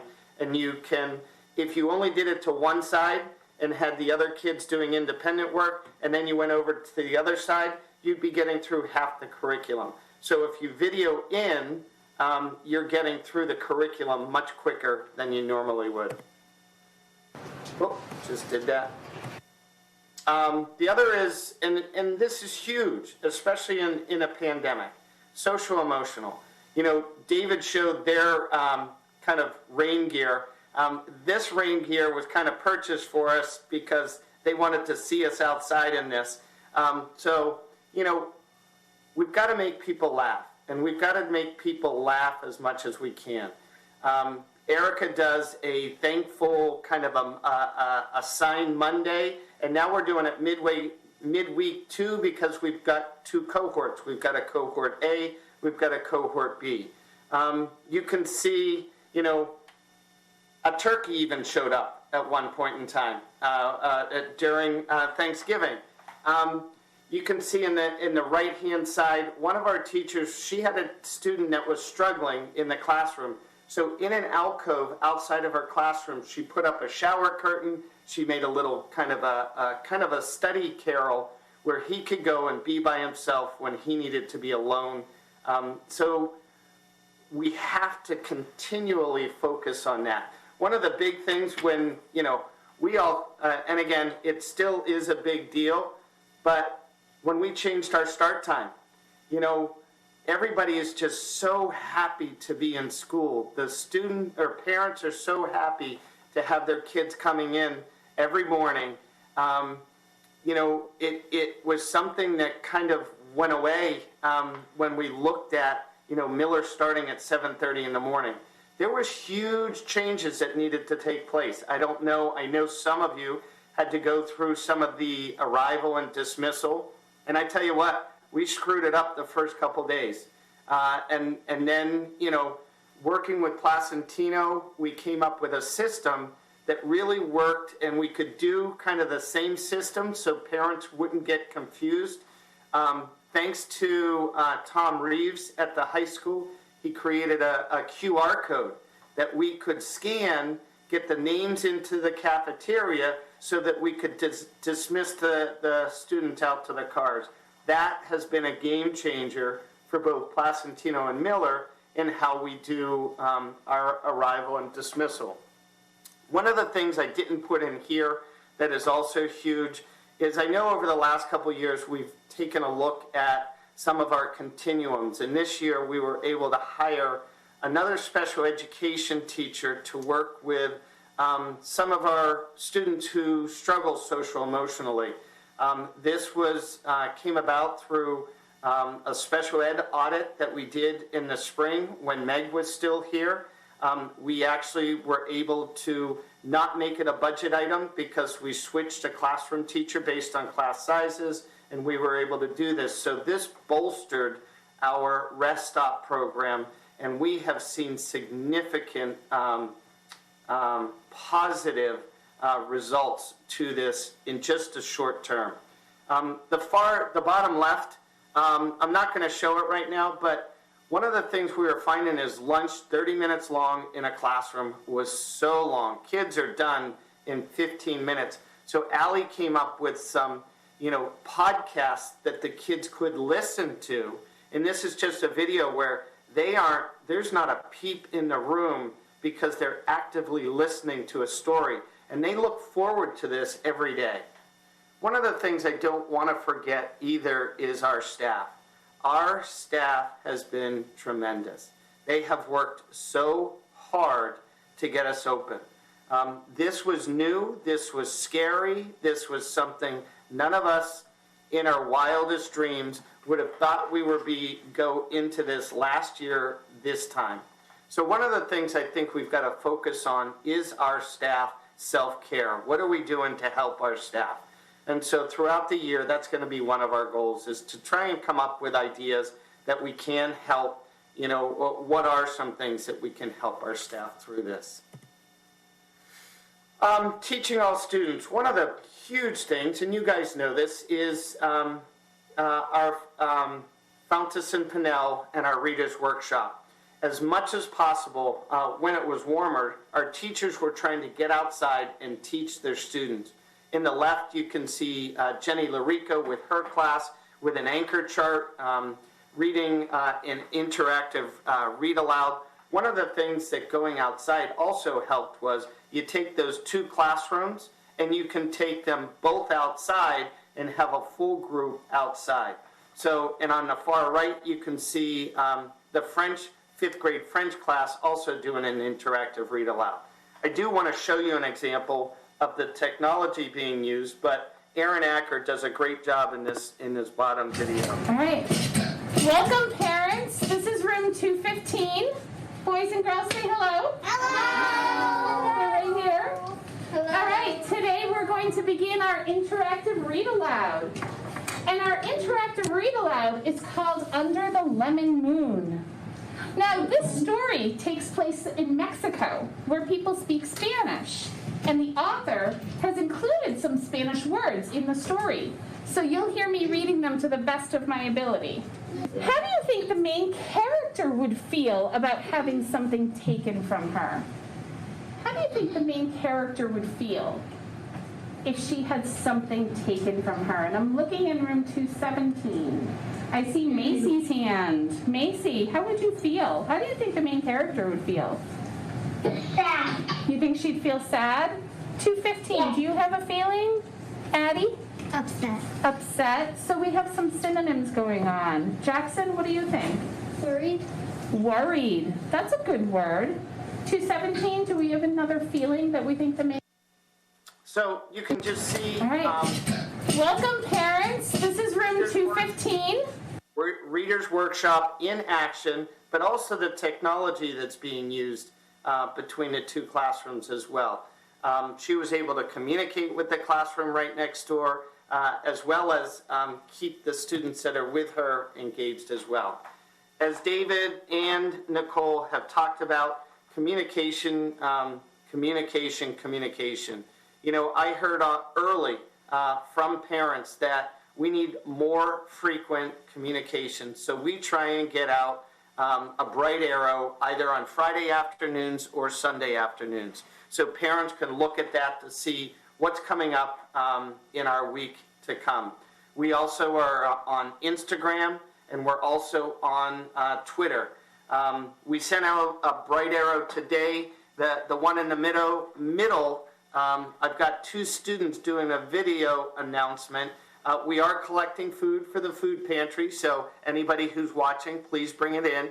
And we did say that if they brought in a certain amount, an elf might show up again, but that's only if a certain amount.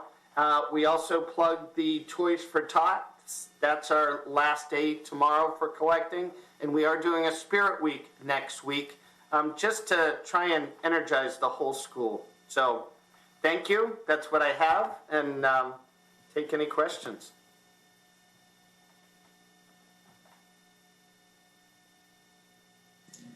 Any questions from the committee? Thank you, Mr. Keim. It's really great to see all the innovation and all the good that has come out of COVID.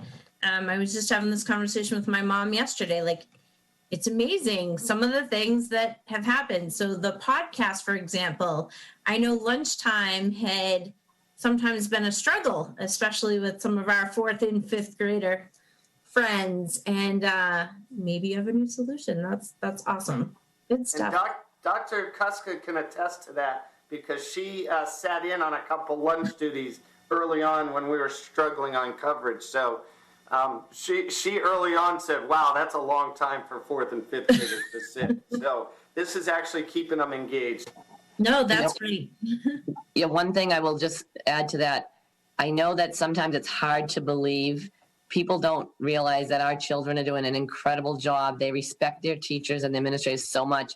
So I go in to visit the classes, and I sometimes have taken pictures because the kids, they're complying. They want to stay in school, and they know that they are part of that piece to the puzzle, that if they do their job and wait on their dot and stay, yes, they're more subdued. They're not able to run around as much as they do, but it's worth it to them. So I see them from preschool all the way up. They are complying and following the rules so that they can stay in school, and it's really important, and it's amazing to see. And Mr. Keim, the one thing that I noticed about your presentation tonight that I really appreciate, because I've been asking for this for years, thank you for admitting to an area that needed improvement and that you worked on it and came with the resolution. I love that. I love the honesty. So thank you for that. You know what? Traffic is a pain, but you got through it, and we have a creative solution. So thank you for doing that. I love to see that. Thank you. All right, Dr. Slaney. Thank you. I think that if you asked me what our goals would have been in August, Nicole Bottomley and I laughed. We would have said, how did the administrators put down all those dots 6 feet apart? That would have been one of the goals. And I would say that figuring out the arrival and dismissal and writing that plan rivaled my dissertation. So those are the things, honestly, I'm being honest with you. Keith Goudet, I think, walked into my office around 10 o'clock that night, and I just had my head down. I'm like, we have to figure this out. So I'm so proud of how far we come. I know we're presenting goals, but at the same time, we're in December, so we're giving you a little bit of an update as well. But it's all because of our families, because of all of you, our staff, the other administrators at Placentino. Dr. Patello comes to Placentino every single day and does preschool dismissal. It's the cutest thing, really. But, he's there every single day. Our teachers, our paraprofessionals, our office staff, our lunch staff, I don't know if you know, but they deliver lunches to the classrooms. They're amazing. Our maintenance staff, it's been this team effort that has gotten to the point that I can actually present to you goals that are not lay dots down at 6 feet. So I'm going to share my screen. Oh, and to piggyback on what Mrs. Bottomley said, it is bedtime in my house. I have no idea what's about to happen. I knew I was going to be right at this moment. So I live a real life, and I apologize for it. Let's see.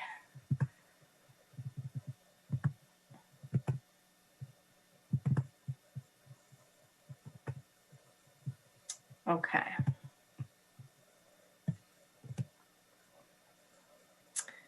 So our first goal was around innovative learning opportunities. And when we really thought about innovative learning opportunities at Placentino, we really wanted to figure out, how do we teach with these COVID preventative measures, children ages 3, 4, 5, 6, 7, whether they're in person or remote, and still keep a very student-centered environment.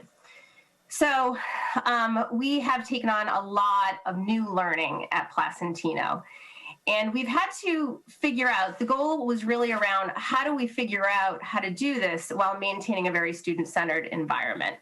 So we've been using a lot of different applications. Seesaw has become our learning platform across our entire school system. So we're using it to have children share their learning. I was showing Dr. Patello today a French student in kindergarten who drew a picture and on Seesaw was explaining in French to his teacher. It's a way to learn about students learning without having to get right next to them, but also we're able to share that out with parents. Go Guardian is another application where we're using it across the district. But at Placentino, we're able to see what's on students' screens, whether they're in person at home. And in a funny story, we had a first grade remote teacher who had Go Guardian up, and there might have been a student who wasn't quite engaged and was playing a math game, and she gently reminded that student to get off the math game, and he was turning around like she was in the house. So it's an application that is truly helping us stay engaged, but also to be able to see what the students are doing to be able to guide their learning. On the bottom right, that little one, he's actually in a reading group. So we had to figure out how to do small group learning. And honestly, we're still trying to figure it out. So, you know, the hallmark of an elementary classroom is that kidney-shaped table where you have kids sitting right next to you with books. So we've had to really work hard at how to figure this out. And Dan McLeod and Winnie Carey and Anthony, they've been amazing. But if you walked into Placentino, you would see students in our hallways. So our hallways have become part of our classrooms to the point where we've had to add Wi-Fi drops in the hallways. So we've kind of extended out. We're using as much space as possible. And this little one is in a reading group with his teacher, but so he could be spread out in the hallway. The little one in the front, this is a teacher who's teaching between two classrooms. You can see the setup where it's in the doorway. So we are trying out different methods to teach between two classrooms. And we're letting the teacher really guide what's best for him or her and for their students. So everyone else kind of did my work tonight to show all the ways of doing it. So Mr. Keim showed about how one way is to use the iPad to see the students in the other classroom and you're teaching through Zoom. Another way is you're actually fully teaching through Zoom in both classrooms. And of course, you're moving back and forth. In this way, the teacher's actually standing in the doorway between two adjacent classrooms. And this little one is actually sharing his reading, and it's being broadcasted in both classrooms up so for all the students to see so that he can see it. I'm just gonna quickly show a quick little video of teaching between two rooms to give you an idea. Here you are, she said, my gingerbread boy. And she put him in the oven to bake. The teacher. So hands on your hips, because this version of the gingerbread boy is starting out similar to our other versions. What do you think? I don't see anything on your head. Think back to another version that we read. You think it's different? How? So that's another example of how we're really engaging in innovative learning opportunities. Social emotional health. You've heard me speak for years now that social emotional health of our students and our staff is really the foundation of learning for us. You know, we started at 3 and students need to be able to be confident learners. And it's our job, I believe, to make that our main focus. But we've really had to think about how to do that in a COVID environment where everything that we've done in the past really had close proximity. And how do we do that through a remote learning environment? So our guidance counselors, who are just so amazing, they've created virtual teachers rooms, which is shared out each week, which you can see has self-care, social connections. There's groups that teachers can join so that they're joining together. There is a teacher highlighted each week. There's announcements. It's just a way for teachers to stay connected, thinking about their social emotional health. Down the bottom is a Zen Den. This is a Bitmoji classroom of all of our counselors. And many of our teachers are actually showing these directly to students, or it's available in their Clever account, which is the a portal that all our students go into.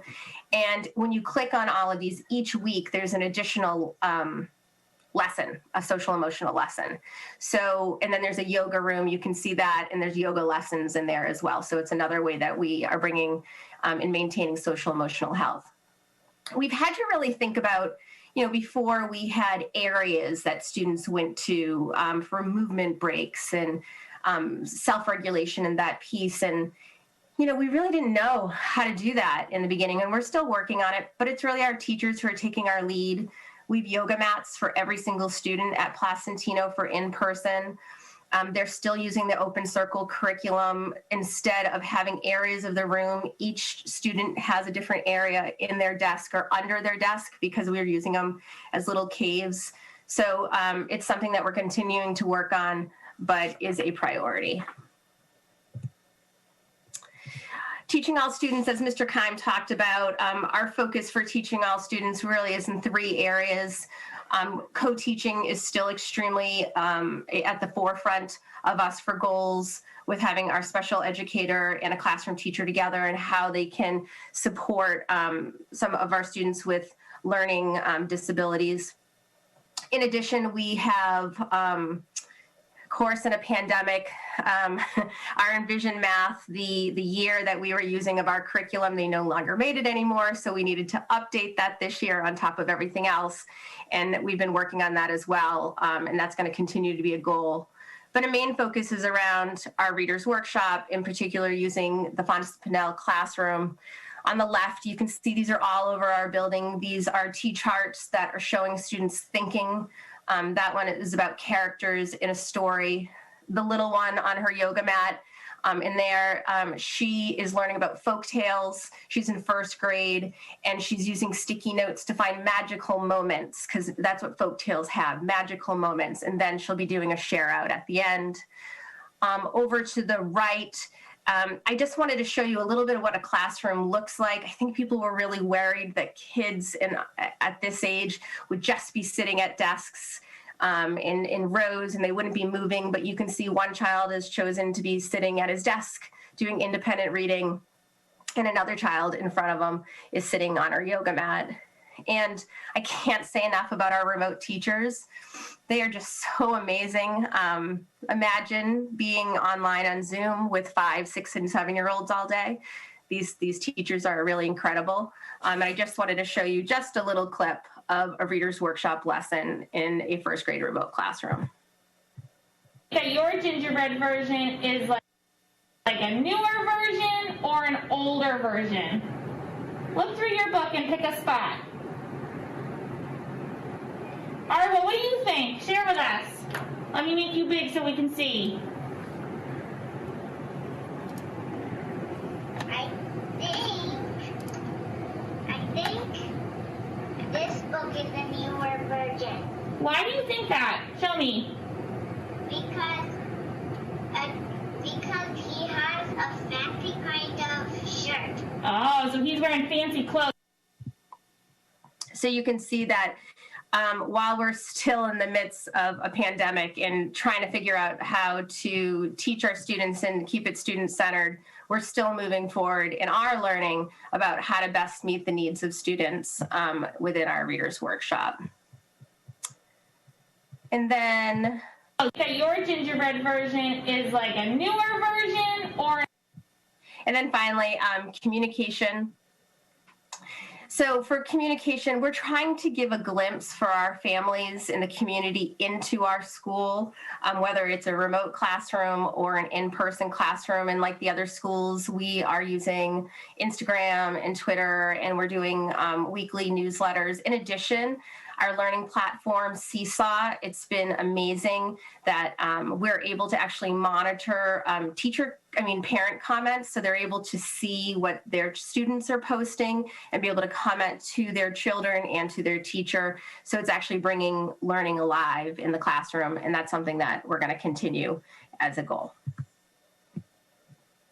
Any questions for me? Quiet group tonight. They must. Thank you. Lisa. Yeah, no questions, but I just wanted to say thank you to all 4 of the principals. I'm in awe of what you guys have accomplished this year. And I hope you guys feel really proud of what you've done, because I don't know of a school district that has done it better.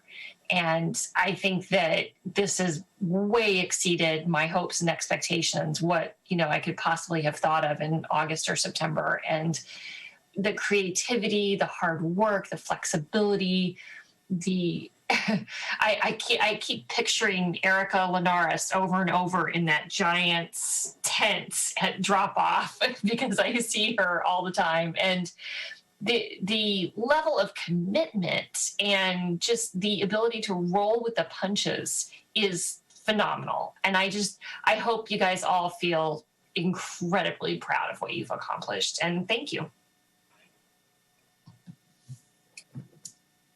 Agreed. Thank you. Cynthia? There you go. I'll just echo what Lisa was saying. I think it's amazing to see what's in the classroom, what's happening every day. I actually was wondering whether you could add, I don't have a student in Miller and Placentino anymore, so I'm not getting your newsletters, and I really would like to keep up on what's going on, so I'd like to be added to that list if that's possible, so that I can see that what's going on a weekly basis, so that when people are talking about it, I know what you're talking about. So thank you so much. We can check with Dan McLeod to see if he can get you on the all-parent kind of list for both Placentino and Miller, because that's what it goes out to.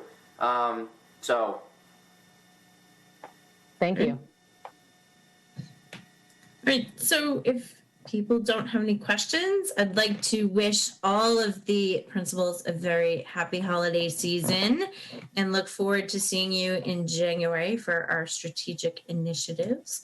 But like, Lisa said it, I think, you should be proud. So thank you all for your efforts. Please go enjoy the rest of your evening. Thanks for being with us tonight. Good night. All right. And I'm going to move back on the agenda just to go over the 2021-2022 school year calendar. Okay.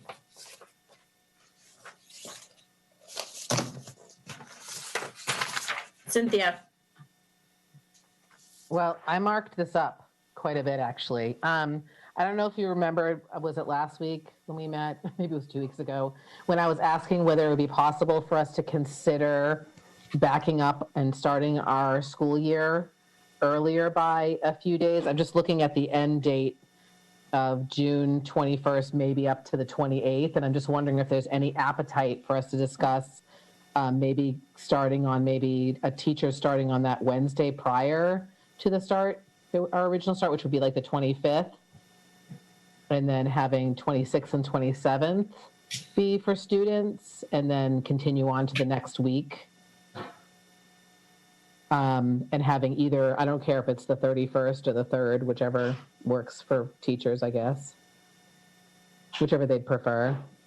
I just feel like there's a lot of choppiness, obviously, as there always is in September, but I just wonder whether there's any interest in trying to start the school year earlier, just especially given all of what's been going on this year. I don't know how much it gains us a few days here and there. So my only thing, there's something psychological about moving school even earlier into August that I just don't love. Now, that being said, but Cynthia, that being said, staying in school till June 28th. I mean, I know that it's a trade-off. I get, but one of the things, I guess, just one thing, I guess, that I have always felt is once your students get at the high school level and they start to play different sports, you essentially, your summer starts to end right around that time. It does. And so I feel like I hate doing that to families who don't have high school students yet who are already losing their summer. We've had many other weeks, though, Stacy, where we have started on the 25th or 26th. I'm sorry, many other years where we have started that time. So it's not like we haven't started that early before. We often do, but we just didn't last year, and then we won't again this year because it's like the latest day for Labor Day. Lisa? I think another thing to consider is that, the heat in August, we can have some really brutal days, and June can be hot too, but it generally is not quite as bad as August. August is usually the worst. And I just remember some years having, teachers with thermometers in their rooms registering just ridiculous temperatures. And I would be worried about that. Can I just say one thing that, is crossing my mind is just the burnout factor from this year overall. I just see how hard everybody's working. So cutting the summer short also could impact the social emotional well-being of our staff who are putting in an obviously crazy year as well. Of course. That's a very good point. That is a good point. Thank you. Listen, and please, I don't think it's a bad idea. I'm either way, it just does not feel good. Catherine? This feels weird to say right after Dr. Kuska just said that about teacher burnout, and I completely I don't disagree at all. My other thought was just that because we don't know what's happening with the virus and we don't know what's happening with the vaccines or when that might happen, that getting the kids back in earlier when the weather's nice, to get in more, like an extra week of nice weather when they can be outside and when they can be in the courtyards and when they can be utilizing the outdoor spaces, we might buy them another week of instruction that I know we could lose on the other end, but we still just don't know what's happening with this virus. This time last June, we certainly didn't think we were going to be here, at this point. So I'm hesitant to, not hesitant. I would be more in favor, I think, of giving the extra week in August when it is still nice to get that extra week of instruction. But I also completely understand the burnout factor, and August 25th sounds really early. I didn't really help very much right there either. Those are the two things. Just sounding it all out. I'm not voting in one direction or the other, but those are the two things that I think, I like the idea of having more outside weather days, days in school, but I also really like the idea of enjoying a longer summer. So why do we have August 31st or September 3rd for PD? Is that just because we haven't decided yet? Like, we've got a couple of those days that are listed as or. Is that because you want us to decide on that, or you're trying to figure out what you're doing for PD on those days? Like, what's up with that, Peter? Yeah, we were giving you options. I know that there was we traditionally would do it on the 3rd. Yeah. But there was also discussions last year around the benefit of having two kind of teacher-based days to start off the year in order to both do professional development and do kind of a transition time. So it's giving an options. And the other ones were, we went back and forth between Wednesdays and Fridays. So I think the preference is Wednesdays by staff, but if you wanted to have some Fridays, then that gave another option there too. Right, yeah. My concern is, if we do all the Fridays and people just will not show up. I mean, like students, I shouldn't say teachers. I mean, students. Yeah. Staff prefer Wednesdays. Yeah, okay. We were trying to be amenable to. Right, to do both. Yeah, I don't care either way about those. I don't know if I care either way about both. Is it something we can hold and get a little bit more feedback from families, feedback from staff, if we're going to change it? It seems, it could really, we might hear from many staff that they just would not want to go back early, or we might hear from a lot of families that that they do in fact want to, or they don't. But why don't we hold it and try and get some feedback before we make this decision, unless it's very pressing? But I feel like last year we may not have. I think we got the calendar over a few meetings and then finalized it in 2020. This is just our first draft. We go through it like at least 3 times. Last year it was even more. So last year I think it was 5 or 6 times. it was a lot. Like, I know it was your first year, right? So yeah. The question I have is related to, I know this year you already mentioned the snow day dilemma, whether it'll be, in person, at home, or it'll be a full snow day depending on the weather.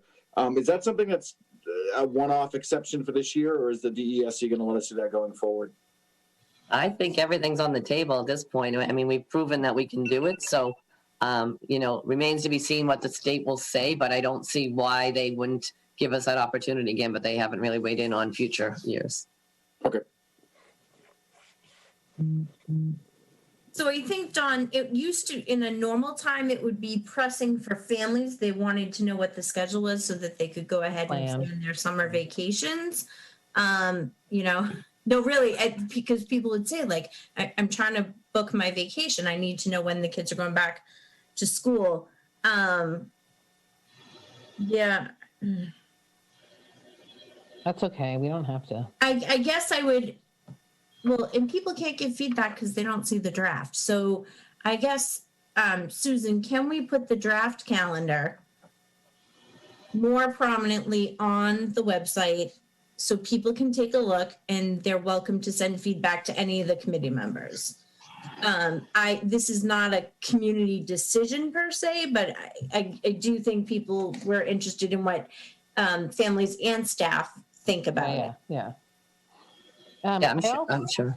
I'm also wondering whether or not this is something that we can decide on, which is our observed holidays. We list Columbus Day / Indigenous Peoples Day. And I thought that we were going to change that to just Indigenous Peoples Day. It's a federal holiday. I'm sorry? It's a federal holiday, number one, and number two, we needed to align with how it's listed in the teacher contract, in the collective bargaining. We're going to be doing a new contract for everybody, so that's why I was asking. Yeah, that's for that we should consider. But just because it's federal holiday doesn't mean we can't call it whatever we want. I mean, it's the same day. Right? Andy? No? I don't know the answer to that. I don't either. I feel like other towns don't have it listed differently. Am I wrong about that? Anybody? I'll look into it. Yeah, I don't know who's changed it completely. Okay. I mean, I think the biggest thing is making sure that we observe the day off, that it is a day off for staff in the contract. Right, just to name it correctly. And Stacy, would you like us to come up with a proposal to get rid of those two ors with 2 dates? We could do that. If you want that a more clean version of the draft to be posted, we could do that would be helpful. And the other thing, it's totally unfair to ask this because it's such a crazy year, but I would love to get some feedback on how people feel, both staff and families, about the sort of new PD model. Again, it's a little unfair because it's a so new crazy year that nothing has been normal, if you will. But I am curious as to how people are feeling about the half PD days versus full days, et cetera. We've only had one so far, though, right? Second one happened. The buildings do collect survey data, so I wonder, Peter, if you could maybe get some of that data together just to share anecdotally.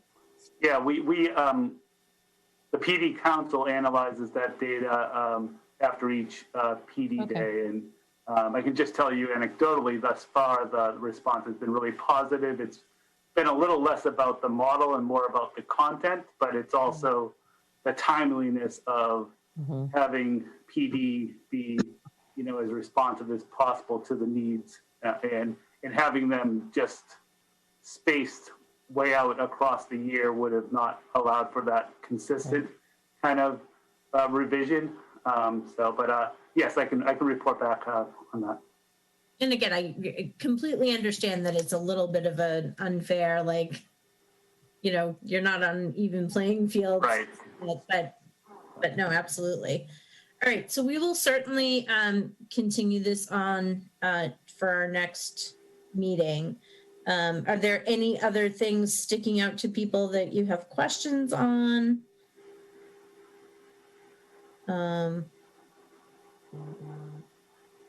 Okay. All right, great. Thank you all. Keith, can you please share the warrants that have been signed? Certainly, there's a stack of them, so get the jammies out. There's a warrant, a school bill warrant, in the amount of $250,050.71, of which $22,343.34 is related to COVID. There's another school bill warrant in the amount of $280,312.26, of which $12,877.45 is related to COVID. There's another school bill warrant in the amount of $37,459.16, of which $1,586.48 is related to COVID. There's another school bill warrant in the amount of $226,873.83, of which $32,946.49 is related to COVID. There is another school bill warrant in the amount of $51,896.00, of which $51,896.00 is related to COVID. There are two cafeteria bill warrants, one in the amount of $8,365.86, and the final is a cafeteria bill warrant in the amount of $10,643.19. Thank you. So Keith, what's the total? Sorry. I'm sorry? What's the total for the COVID expenditure from these warrants? I was trying to write them down, but I missed some cents. Okay, well, let me get my calculator. I'll be back. Never mind. Too late for that. I thought you'd have it. You're supposed to be the numbers guy. I thought you'd have it. I am the numbers guy. I read the numbers. I know. I just thought you'd have the total. I didn't need to have all the broken. Never mind. A lot of money. Oh, good. I can do it myself. Lisa?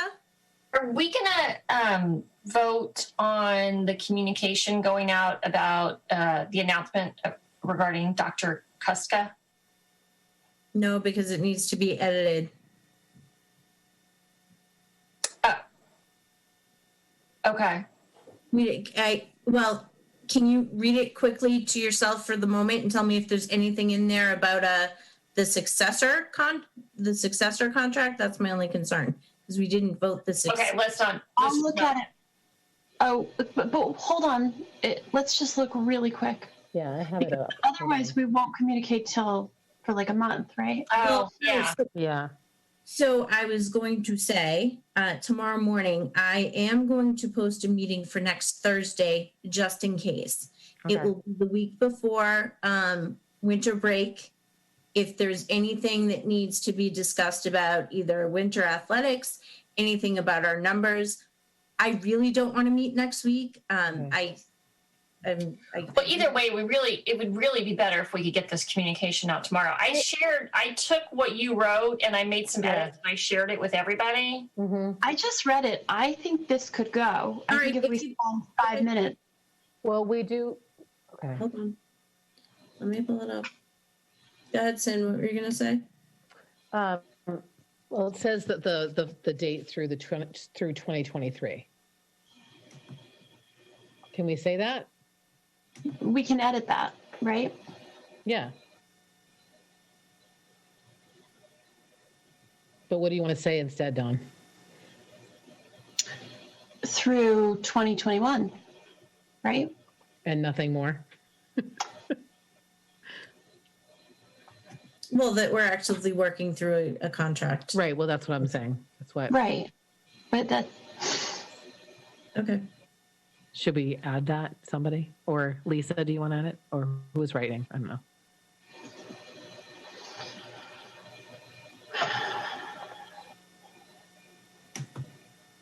Maybe we can say, Yeah. Well, we. She already had a contract through June 30th, 2021. So Yeah, now I the know. first sentence doesn't really It doesn't make sense. make sense. No, because it says we are appointing her as superintendent. I know, but that's not the way you would write it if you were writing this from scratch. That's confusing. I mean, yes, we're changing the title from interim to superintendent, but people aren't going to get that out of that sentence. Yeah, exactly. That's my concern. Well, I'm happy to have it. I'm happy to have a motion to approve it as amended. However, Lisa wants to amend it, to be honest with you. I'm okay with that.